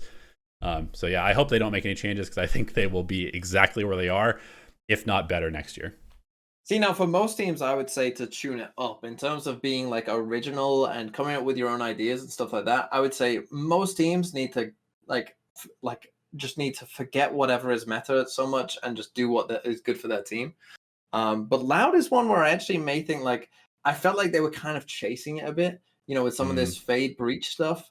Like on Acend, it didn't really work. I felt like they were trying to be like, "Hey guys, we know how we set the meta at the start of the year. Now watch this. We're gonna set the meta at the end of the year, and with like Breach Fade." And it just, I personally just didn't like it that much. I just didn't think it was that good on any map that they really did it. So, but for Loud as a whole, yeah, I mean, it's crazy to think like Aspas and Les are like seen as experienced like veterans of this team. How old are they? Like 21 and 20, 19, yeah. 18, 20. Like, that, like literally those two will be playing at the top of this game, maybe for the entirety of this game's like actual life, right? I don't know like what if Riot is expecting Valorant to go like 10 years, or if Valorant 2 will come out at some point, but like legitimately Aspas and Les could just be like in 5 years time they'll probably still be here, assuming they want to still play Valorant and just still be at the top of the world, most likely, which is kind of crazy to think about. That they're still so young and yet have already done so much, and this is just like essentially the start of their careers, which is just crazy to think about.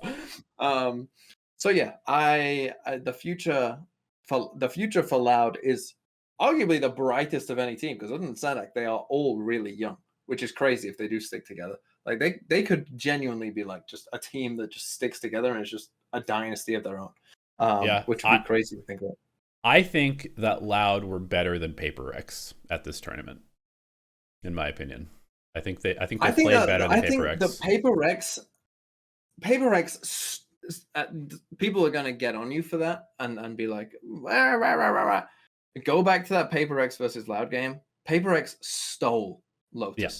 Yeah, they actually stole. Yeah, 100%. I can't think of another map that a team did not deserve to win as much as PaperRex on Lotus. Yeah. They had no right winning that map. Yep. Loud easily should have closed that out and just didn't manage to. And I like PaperRex, so I'm kind of glad they won. But the next map was literally 13-2. Yeah. Like they should have just. And imagine if Loud 2-0'd them with a 13-2. Like the reaction would be very different for some of these teams. But yeah, I thought that Loud had a really good tournament. They could have beat EG, to be honest. I mean, they could have beat EG as well in that lower final, I think. Although EG, the fact that Loud gave them a game when EG were in like such insane like individual form for some of them is just kind of a crazy thing, really. But anyway, let's get to the top two. Speaking of PaperRex, Jing's gone. Not right now. Don't bring this up to start the topic. No, we're gonna start with Jing's gone. This was I think that this was like really sad. Like I legit, those like little tweets or little clips and stuff of like the players crying and whatever. I legit didn't click on them because I was like, this is just gonna make me too sad. Like I just legit don't want to watch it, because it would make me sad. But yeah, they finished second. It's such a it's one of those things where Jing comes into it and he's like, oh, it doesn't matter if we win or lose. I just want to have fun. Like so much to this team. It really doesn't matter. Like if they would have won, it would have been just like everything just is so different, right? Everything is just so different. Like it's just like a weight is just taken off you. Now PaperRex, like if Jing, who knows what the future holds, right? Maybe he'll come back to Valorant, maybe he won't. But this will stay with you right? Like people who lose multiple championships in the final stays with you. Yeah. Right? It really is going to stay with them. And I think that, they'll probably come back next year and we'll see who they get. They're not going to be like Jing. It might even change their play style on who they get. They could move Forsaken back to Duelist in a sense. God, Or just have one Duelist, just have something and pick up, like another IGL. initiator, essentially. Yeah. Yeah. Or an IGL. Good point. Yeah. So yeah, they might be a completely different looking team depending on who they pick up, but it was a good run. As you say, I do feel like they kind of almost, miracled their way. Not miracled, maybe, but like squeaked their way through. I mean, even against EG as well. They played the final map Pearl, and again, it felt like EG had a chance to win that game as it went to overtime. Another one that they kind of squeaked through. Just unfortunate, I guess, for PaperRex, and I don't really know what else to say because what happens next year for PaperRex is going to depend so much on who they pick up that it's almost like who knows, right? Like how could you ever predict? But I love this team. I think that the great thing about PaperRex is they won't be remembered as the team that lost 2 finals. They'll be remembered as the most joyous team, the most exciting team to ever watch. Yeah. I mean, like that's the legacy. Yeah. I think I'll keep this short just so we can move on. But I almost asked them this question in the press conference afterwards. I didn't. You went to the press conference. Yeah, it was very sad. There was a lot of people asking them questions about Jing. How do you guys feel? It's like it was kind of brutal to watch. And I almost wanted to just like go up and ask my question, like just say, first of all, guys, I just want to say thank you for making Valorant fun and showing people that you can play Valorant in a different way. And I didn't say this to them just because I didn't actually know if I was going to be able to like get up there and like say this coherently and like, or whether it was going to like make them feel better. Somebody else did actually go up or some like remote person asked them a question and he was like, he basically like thanked them for making Valorant fun. And I was like, okay, I don't need to go up and do this in person. somebody told him, and they actually had like a positive reaction to that. They were like smiling and laughing about it and like happy that somebody had said that. I think that Jing is the best entry player that's ever played this game. I'm just going to say that. I think that he is the best entry fragger in the entire world. And what I mean by that is I think that he is the most selfless entry player in the world. I think that he is consistently getting tons of value. He has no fear of throwing himself in to die for his teammates. And yet he's consistently getting more value than most people going in first. And like, the way that he does the entry work is, I think it's unparalleled. I think maybe the next closest person would be Jogamo, to be perfectly honest. And I know that the entry fraggers like the Jet, the Auspice, the Durka. It's like no, okay, they're no. Great. They're great fraggers, but I think specifically breaking a choke point, breaking the lines of sight, getting that first bit of pressure onto a site, I don't think anybody does it better than Jing. I'm willing to fight people in the comments for that afterwards.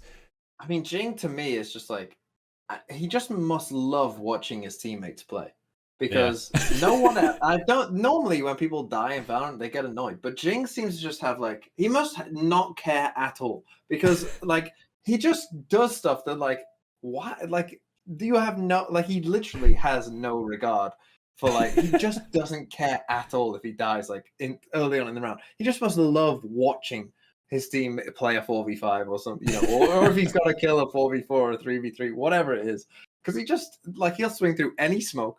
Yep. he'll do whatever, and it doesn't matter, right? He'll just go off on his own. And I think that in a way, everyone talks about W gaming and all of that, right? And PaperRex's aggression and all of that. Everyone else on PaperRex, I think, can actually at times be quite reserved, right? They show moments where they even something.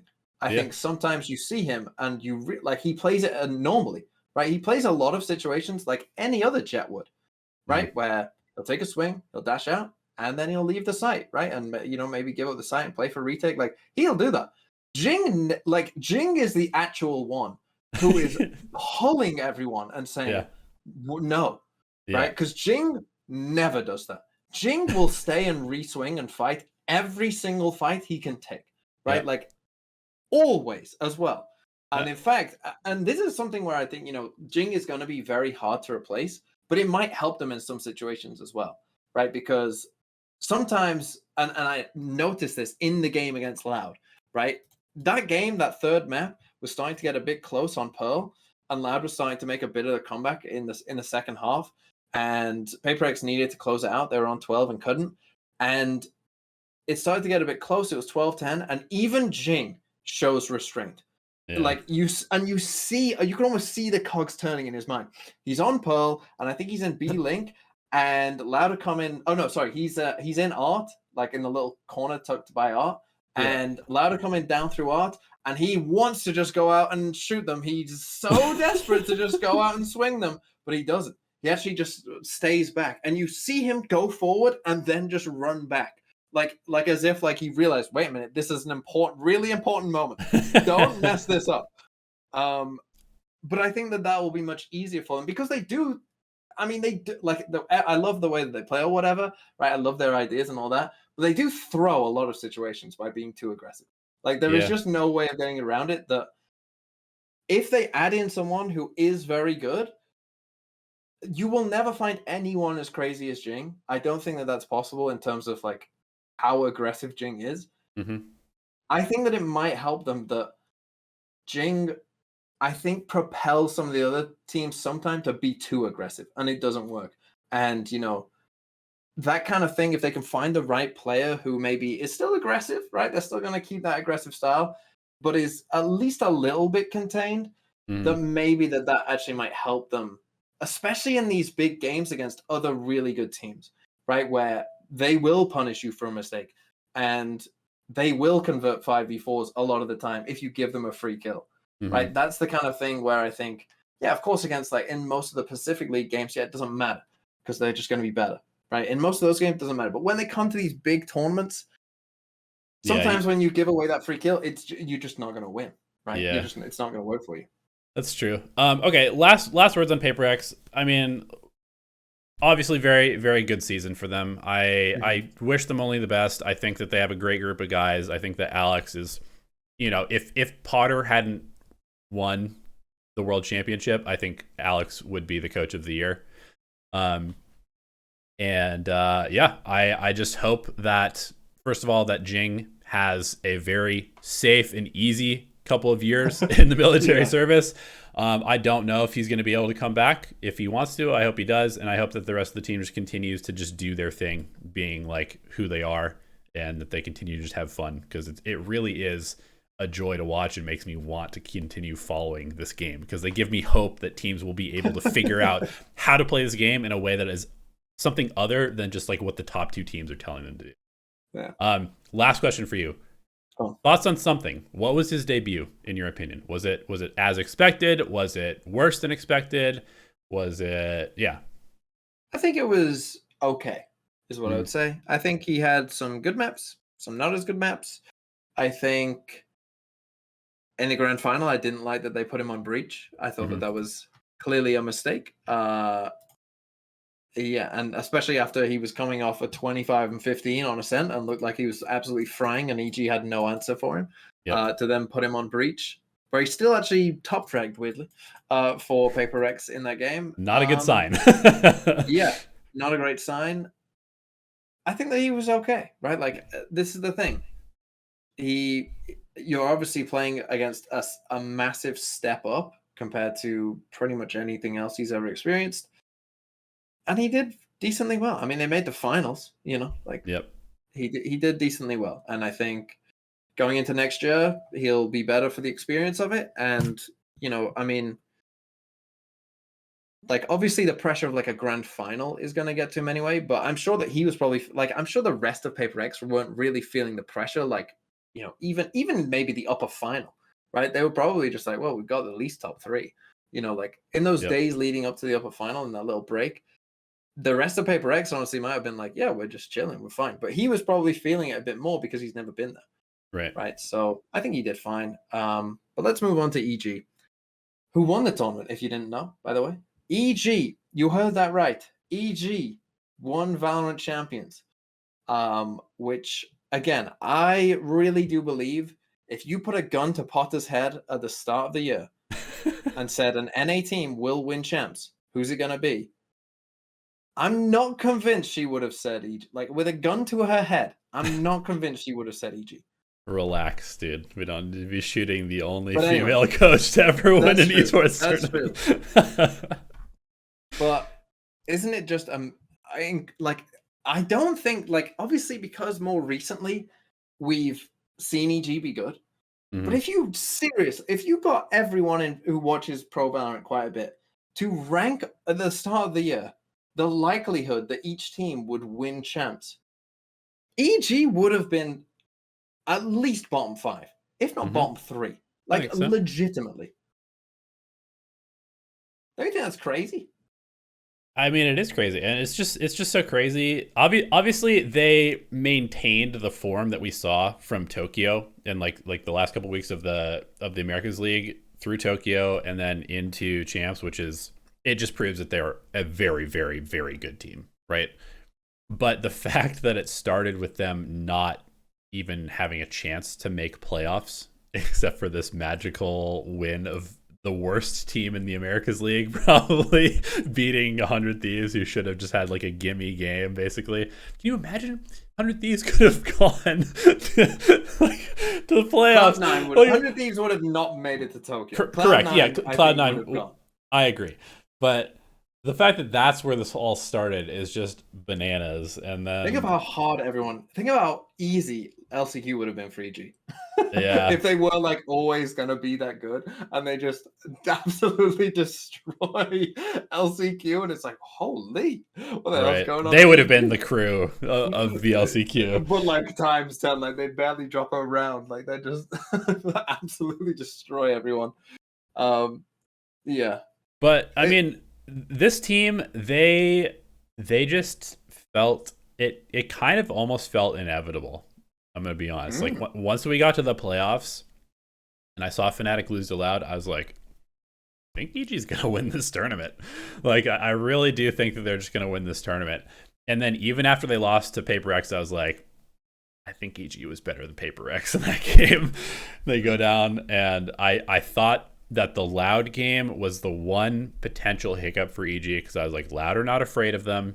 They're going to play them in a way that they know. Like, Loud is a very scary team for EG to play. And then once EG won that, I was like, there's no chance that they lose to PaperRex. Like, they are going to win this tournament.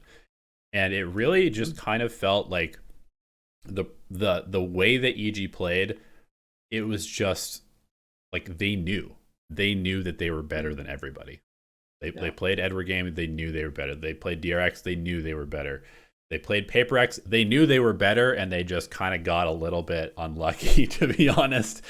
And then, like, in the grand finals, it was just clear. It was just inevitable that they were going to win this tournament. Everybody on this team was in incredible form. Every single person was in incredible form. I mean, Boostio probably had the worst form out of anybody on this team, and he was still very good. I mean, Ethan is the best support player in the game. Period. There is nobody better than him at playing support. I know you're thinking Leo. It's not. Ethan is the best support player in the game. I think that Jogamo had maybe the single greatest performance of any player in a series during the grand finals. And then Calm just went absolutely nuclear for the entire tournament. And then I guess I can talk about Demon 1. I guess I should probably talk about Demon 1, you know, the player who had the most frags at any international tournament, breaking his own record. This guy couldn't lose a duel. He straight up couldn't lose a duel. I just watched teams be like, all right, it's Demon 1 against one person. It's Demon 1 against two people, but they're each going to take a one-on-one. He's just going to win those. Like, he just believed that he was going to win the duels, and people would swing into them. They'd get the first shot off. They'd somehow whiff, and he would just headshot them. Like, I don't really know what there is to say. Like this team they had the best tournament out of any team by far, and they were just clearly the best team at this tournament. Yeah. So for me, like EG, the thing that I always thought would keep them back, right? If anything was going to keep them back, was their individual play, right? Because their team play is so good, right? Like their play, like as a team, like knowing what each other's doing and all of that, and their utility and all of that is always so good. Their fundamentals are very good.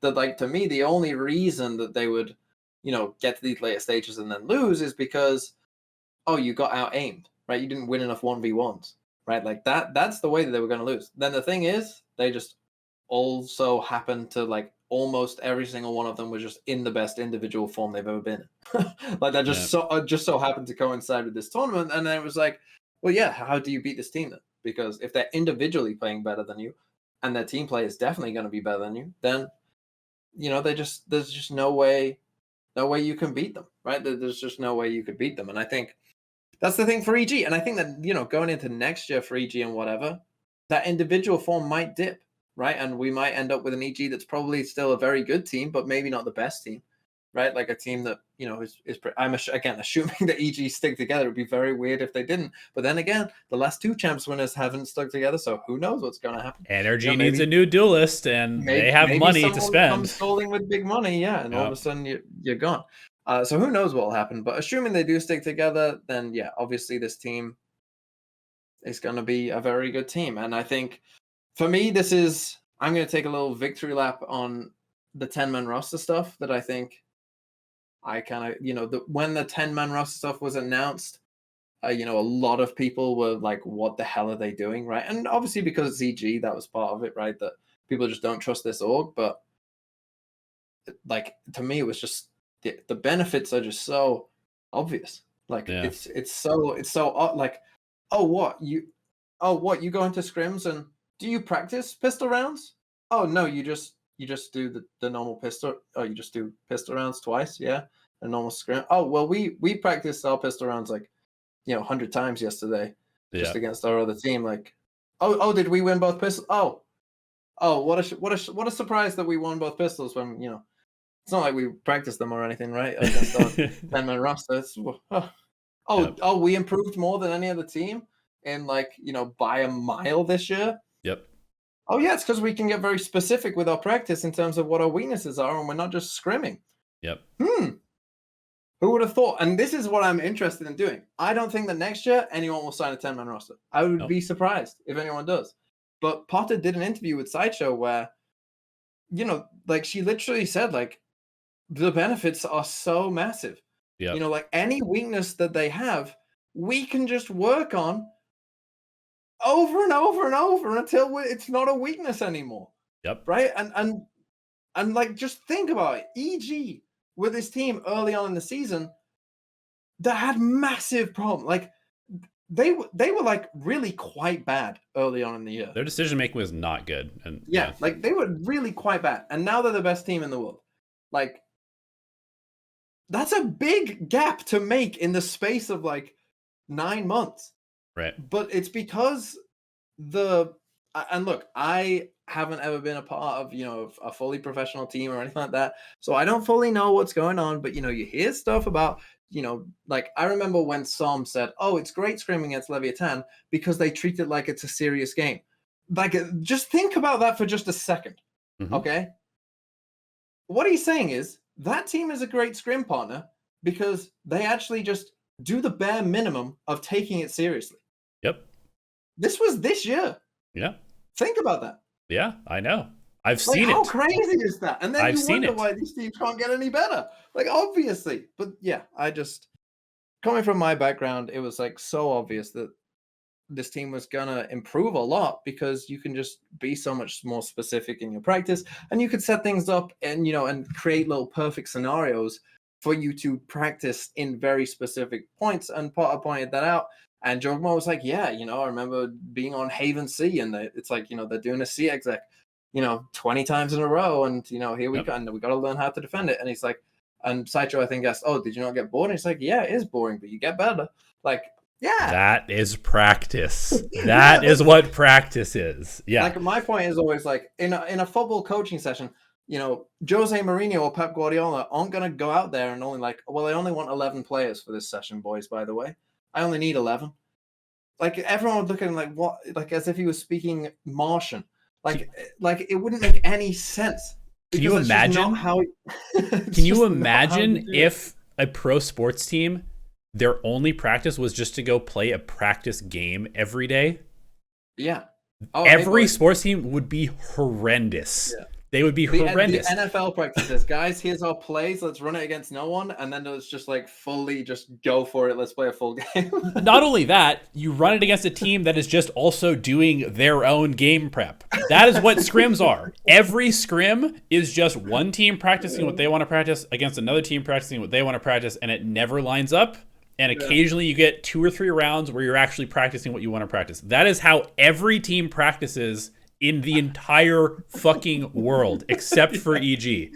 I'm telling you, I have played against a team with a 5-man roster that is all getting paid at least $15,000 to $20,000 a month, and they literally bought Odins and 5-man ran it down Fracture B at our face with 5-man Odins every single round for like 10 rounds in a row.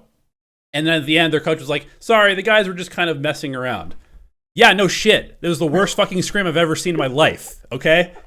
This is what teams are doing, okay? Yeah.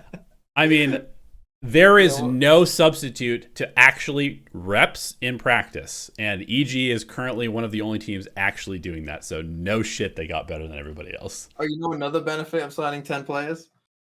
Maybe one of them is just super cracked and is actually like your best player and one of the best players in the world. Oh, that's also a little benefit of just, maybe you just get lucky and also sign one of the best players in the world and no one knew it.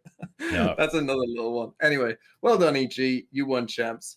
Are we going to move on to our little awards here? Yeah, let's go on to the awards. MVP of the tournament, in your opinion?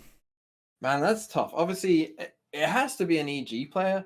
But I think you could make an argument for quite a few of them, to be honest. I think probably you could make an argument for probably everyone but Boostio, I think. I think that's fair. If you're making me choose, oh man, that is tough. I think I'm gonna go for Demon One though. I think overall. I think across the entire tournament, like, obviously Calm had some incredible clutches. You got Ethan, who obviously is an incredible support player. Jogmo had an insane final, like you said. But I think across the entire thing, I think Demon One was probably the player of the entire tournament for me. I mean, you're not going to get much argument from me on that one. I think I would personally give it to Calm just because I think that without him stepping up in the moments where he clutched and stuff like that, I think they lose to Loud and then they don't make the finals. And so just simply because I think that he basically got them to the point where Demon One could just carry the finals, which is what happened basically. I think that I have to give it to Calm. Fair enough. Okay, next is a very quick one. We don't need to spend too much time on this, I don't think. Coach of the year, obviously you could say Mini, but I think you just got to, like, again, because of the improvement and all of that, like, I don't see how you don't say Potter. Like, it just has to be. Well, let me just do a quick analogy, okay? Mini, he won the race, but he was driving a Ferrari, right? Potter won a race on a horse against cars. She had a horse and buggy, and somehow over time it turned into the fastest car in the race. And that's basically all there is to it. Like the pieces that Mini had, it's like he was expected to win. And yes, he did good work, but the pieces were incredible. With Potter, it was just a collection of sort of cast-offs from the tier 1 scene essentially, and they became the best team in the world. There's no debate. Yep. Okay, interesting next one. Player of the year. This is a very interesting one, and I think you could make an argument for some different players. Mm-hmm. For me, I don't even know who I would pick. For me, it's so probably hard. I think it's probably between Alpha and Leo. For me. Mm-hmm. If I'm going off the entire year, I think it's probably between those two. I actually legit don't know who I would pick. Because I think Leo in the first half of the year was just like literally in like just ungodly how good he was at the start of the year. And Alpha towards the second half of the year though, and even in champs, Alpha was still kind of insane. So I don't know. Go on, you tell me who you pick, and then I'll think about it. Okay, so I think for this one, because it is so hard and because there's so much like recency bias of the team that just won and looked like, they had the best players in the world, I have to get super nerdy about this and just, push up my glasses. let me look at data. Yeah, go on. Tell me the data. Leo was top 3 in VLR rating at every international tournament. You made up my mind right there. He was I think he was 2, I think, at lock-in. I can't remember, so I'm just kind of spouting numbers, but I know he was top 3 at every international tournament. And he was champs? He was number 3 in VLR rating at champs. Well, he was tied with Alpha. Yeah. Hold on. But still. But Alpha was like 5 at one of them, and maybe 1 at one of them. Leo was top 3 at every single international tournament, so I think he has to be my pick. I'll give it to him. Go on. And even though we won't remember Leo at champs because I don't think he was particularly amazing at champs, but he was just so good for the entire year. Yeah, I agree. Okay, Rookie of the Year. This one's pretty easy, no? Yep, it's Demon 1. It's Demon 1. Yeah, nice, easy one. And then you've put here: is Demon 1 the best player in the world? Because this was the discussion afterwards. This is everybody saying, everybody on EG said that Demon 1's the best player in the world. He said that he's the best player in the world. I think a lot of the analysts were saying that he's the best player in the world. So is he actually the best player in the world off of, the time he came in until now? Just that performance? Has he proved himself to be the best player in the world? And what does being the best player in the world mean? I would say no. If I'm being honest, Simple. like I would say, I would still put Alpha and Leo over Demon. Like if you asked me to do a top 10 player rankings right now, I'd still put Alpha and Leo above Demon 1. I think they're just better players. Like it's really that simple. I think Demon 1 obviously is up there. I put him in 10, I think. And it's funny, I put him in 10 and Twitch chat told me I overrated him. So wow. Twitch chat's not looking so great right now. In fact, initially I had him in 9, I think. I shouldn't have listened to him. Anyway, I would put him in probably like 3. I think one thing that I think really helped EG is that he was able to play Astra for him. It helped them fix their Lotus. The Lotus wasn't good before because they were forced to play Jet because he could only really play Jet, and I guess Brim on Fracture. But him playing Astra, I think, was a big reason. Like it just fixed their Lotus completely and just allowed them to do that. And I think it's a great quality, that he's clearly, he comes across with, this attitude of, I'm the best player in the world, this kind of cocky stuff or whatever. But clearly he's willing to sacrifice himself for the team. If, he's willing to play a lot of Julius players, hey, do you want to play Astra on this map? And they would probably look at you like you were speaking a different language. For a lot of them. So I appreciate that. But I'd still put Leo and Alpha above him. Yeah, I mean, I think, it's undeniable. I think that he's the best fragger in the world. I think he might be the best rifler, yeah. Yeah, if you want somebody to get you the most kills, it's going to be Demon 1. I don't think that anybody is even kind of close to challenging him as far as just one-on-one aim duels. He's just the best. I was relatively impressed at how good his Astra was. I mean, he was not like the most assisting supportive player, but he had like the average amount of assists for an Astra player on the map that he played Astra. And he coupled that with also having twice the fragging of all the other Astra players, because all the other Astra players were IGLs. So I mean, I think if you're looking at just like a complete Valorant player, he is not. But he's also very, very good and better than expected at the other parts of Valorant. But when it comes to just pure fragging, he's the best. But in my opinion, that's not enough to say he's the best player in the world. So I would give that to somebody who's a little bit more of a complete player, like a Leo, like an Alpha. Honestly, I'm such a simp for support players, like an Ethan. Yeah, not even the best player on his own team, according to Elevate. So yeah, I think it's pretty straightforward. Okay, but let's go from all this positivity now. We've had, well, we stopped talking about Team Liquid, so we've been positive for a while. Yeah. Now let's get negative. Or are we going to be negative? Because I don't know if you've seen the tweet, the most recent tweet. Yeah. Okay, here we go. So we're going to talk about the Guard. You might have heard what's happened with the Guard. Too long didn't read. They make it to franchising. In fact, the Guard basically just pieced out as an org. They did the thing with the meme with the guy disappearing. That's what the Guard did essentially. And that was a surprise to everyone, even the Guard players. And so Valorant said, well, the VCT account said, yeah, the Guard aren't going to be in franchising. There's only going to be 10 teams.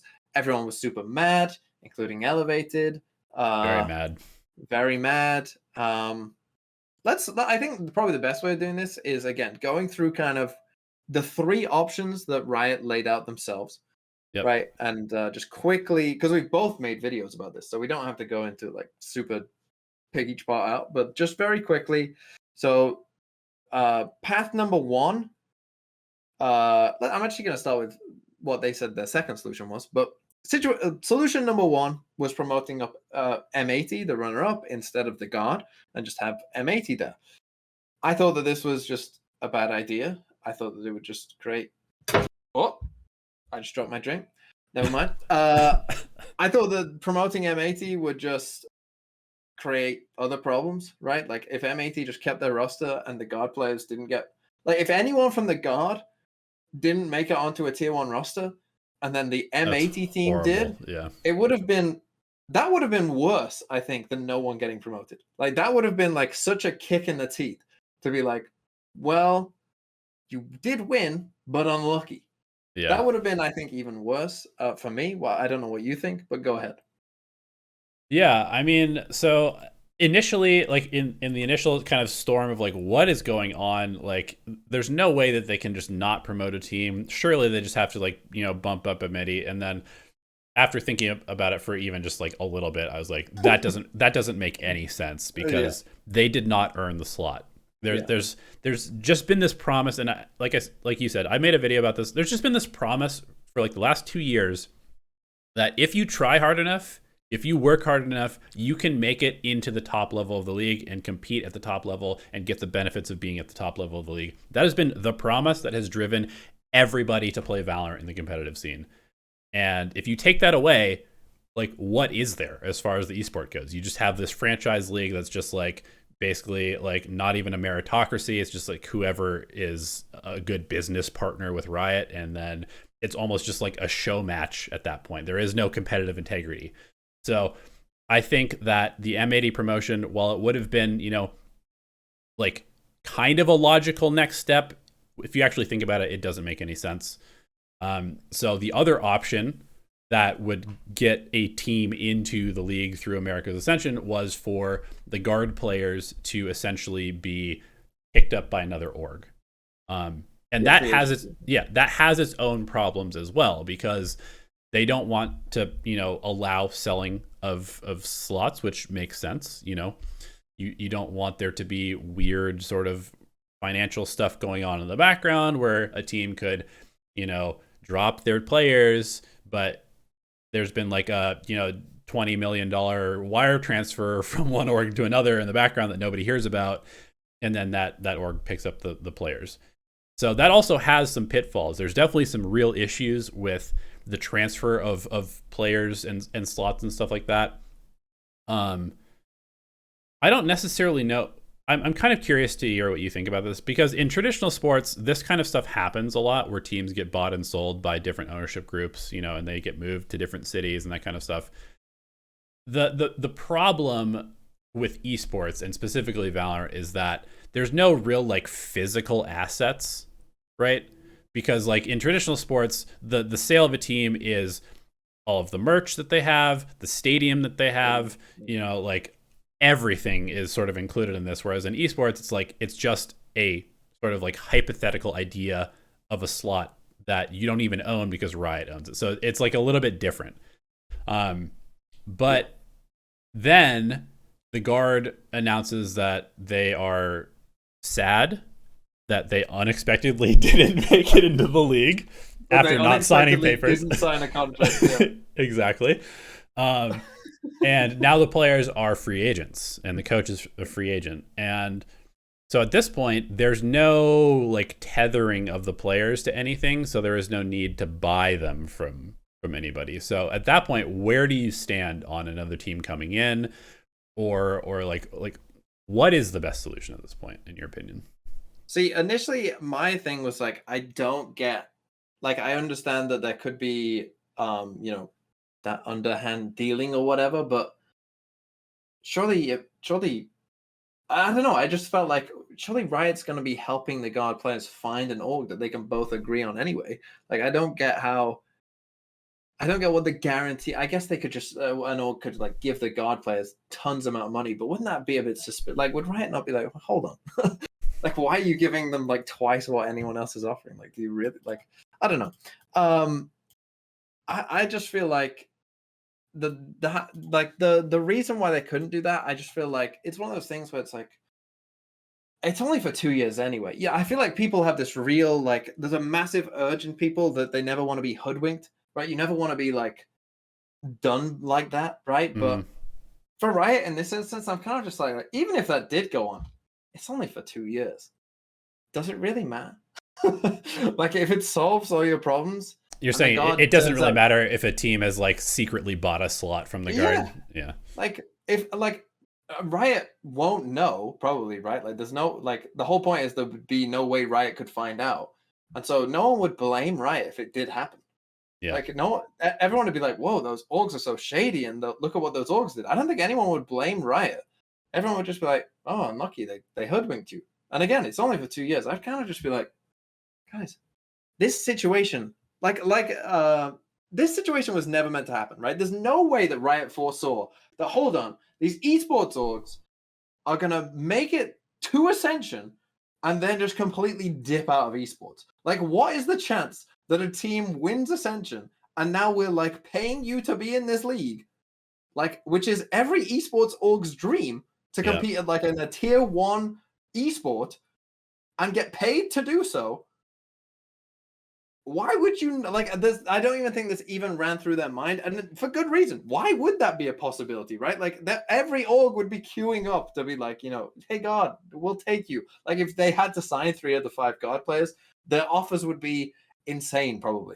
Just to get in for just a couple of years as well. So, yeah, I mean, my guess is, and obviously 100% speculation. That's what we do here. We just make baseless claims based off of our opinion of things. But I have to believe either one of two things happened. Number one, I feel like there's probably a decent chance that Riot sent, the like, please send in your signatures, and there was just literally nobody working for the Guard in that position, like, to respond to the email. No one was there to respond. Yeah, because they've been laid off. That happened.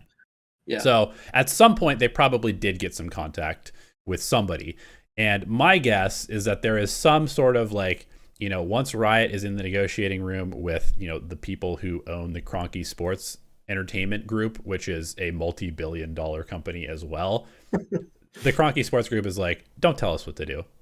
Like, Riot's like, okay, well, you're not going to get skin revenue. And they're like, really? You're not going to treat us the same as everybody else? We're a billion-dollar company. Screw you guys. Yeah. We don't want to be part of this anymore. We're taking our name off. In fact, you guys would benefit more from working with us as the Cronky Sports Group, who owns, so many professional teams, than we would benefit from working with you. So, fuck off. And I would guess that something along those lines maybe happened. Who knows? Maybe there just was no response because nobody worked for the Guard anymore. But it is just so bizarre that they stuck with the Guard long enough to make it there, and then that's what I don't get at all. It's just so weird. Like, I don't understand. If you were completely out, like, if you were just completely out, like, saying, I don't want to be an esports, just like, when they cut all those staff or whatever, just get rid of the whole thing. I don't understand it at all. Like, so there's a couple of things that may have happened. One, it could have been a disagreement with, like, what the partnered teams get. That's a possibility. But if that is the case, like, I mean, it's got to be fairly minor. They are still paying you to get in. Like, if you wanted to be in esports, I don't see how that would be that big of a deal. I mean, unless it's like crazy that we. It's also possible that they thought that they were going to be able to get the slot and then sell the slot, and Riot was like, no. In which case, they're just stupid. Like seriously, like anyone with a brain knew that the whole point of this whole system. You sound like if that was the case, then these people are like literally no better than a VLR forum user, because there were so many people at the start of last year who just had no idea. And this always comes up. People still have no idea how these things are happening, right? Like, no one read anything. No one took any attention. And as someone who did like try and understand it as best as I could and read a lot of the stuff, like, oh my God, it's painful to listen to some people talk about this stuff because they have no idea what's going on. Anyway, eventually what happened is no team's getting promoted. But then Leo Faria responded after like 24 hours of outcry, after basically. like 24 hours. I appreciate the passion with which you all showed up to advocate on behalf of the players. We hear you. There are still significant risks our team needs to dig into, but we're working through this and hope to find a positive outcome for the players. We'll update you when we know more. So that to me sounds like they've gone back and maybe they've taken my laissez-faire approach of, hey, if someone did hoodwink us, and there has been a back deal somewhere, and who cares, right? Like, oh no, who cares? Everyone's happy and the situation sorted itself out, and money changed hands between the stuff that has nothing to do with us, really, like behind our back. Like, oh well, right. Like no org is going to admit that. Oh yeah, well maybe they would. Maybe they would say like, we got one over on Riot. Yeah, we. Like new announcement video for the roster. Hey, we picked up the guard by bribing the guard. Like, no one's gonna be doing that. So can you imagine? No one's gonna do that. So hopefully this means that they're gonna work either with finding a team, or maybe they just come up with like, just give the players, let them play as like a free agent team. That would even be kind of cool. And they just give them the stipend and say, that's your salary. Yeah. Right. That's your salary and operating costs. Go crazy with it. Yeah. I mean, dude, here's the last thing that I want to say. It's like, okay, Riot as a company, they've had their fair share of issues in the past, right? There's been a lot of stuff about Riot as a company, lawsuits, etc. There's been a lot of bad news, and corporations in general, very hated by most of America. Okay. They just put on this incredible event. It was a wonderful experience, celebration of the game. There was so much positive press. They released the premiere stuff. They have these incredible like ascension moments. There's a lot of positivity around the game. Just take the hit. Do the right thing. Like this is one of those moments where, it's like somebody complains to JetBlue, like, I was kicked off my flight because you were overbooked. And then JetBlue responds on Twitter and is like, we'll give you free flights for a year. And everybody's like, JetBlue's the best airline company in the world. Everybody fly with them. This is your moment to be the good guys. JetBlue sponsor. But you know what I'm saying? It's like, this is your moment to just do the right thing, and it really doesn't cost you that much. In fact, it probably still saves you money. Like if they let them play as a free agent team, for example, I don't think this is going to happen, but if they let them play as a free agent team, they can just look at all the salaries. They know what everybody's being paid. Be like, all right, what's the average salary? We'll just give the players this average salary for the next year. Let them play as a free agent team. They don't have like the ability, like the players can hire social media, I guess, maybe just like let them run it as a team, but both. That would be dope. Imagine like mostly Trent is their editor. Mostly just focus on playing the games. You don't lose a team. You're the good guys. You've saved the guard. You've kind of like taken what Stan Kroenke shit out as this bullshit, org that just folded. The God have really gotten away with this with not as much criticism as they should. Yeah. I mean, fuck the guard. Fuck the guard. I'm going to say this right now. Fuck the guard. Fuck the guard. Riot has some blame for their initial reaction, but they have an opportunity now to be the good guys in this situation. And I think, honestly, the amount of goodwill that it would get from the community for them to just do this is just really, it's irreplaceable. Like, people will always look back at this moment as the turning point where, if Riot just does stick with their decision, There's no coming back from this.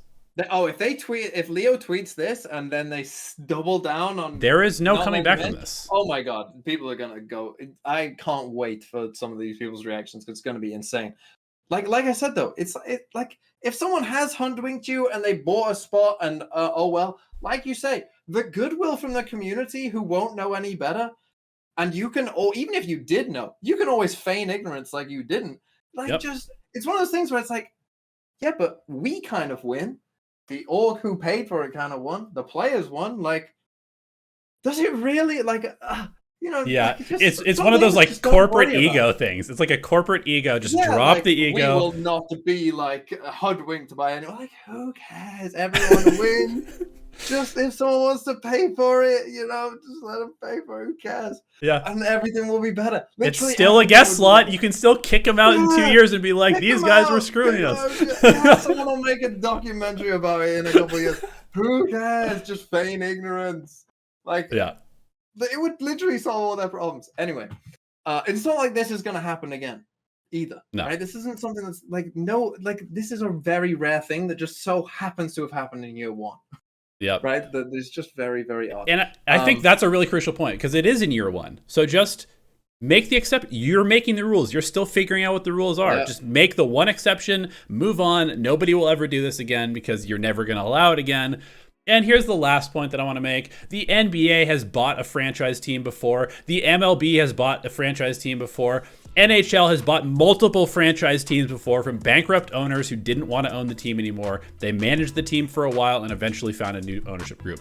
Every other major sport basically has done this and dealt with it successfully. You're trying to be a major sport? Just do the fucking right thing, please. Yeah. God. What? We'll see you next time.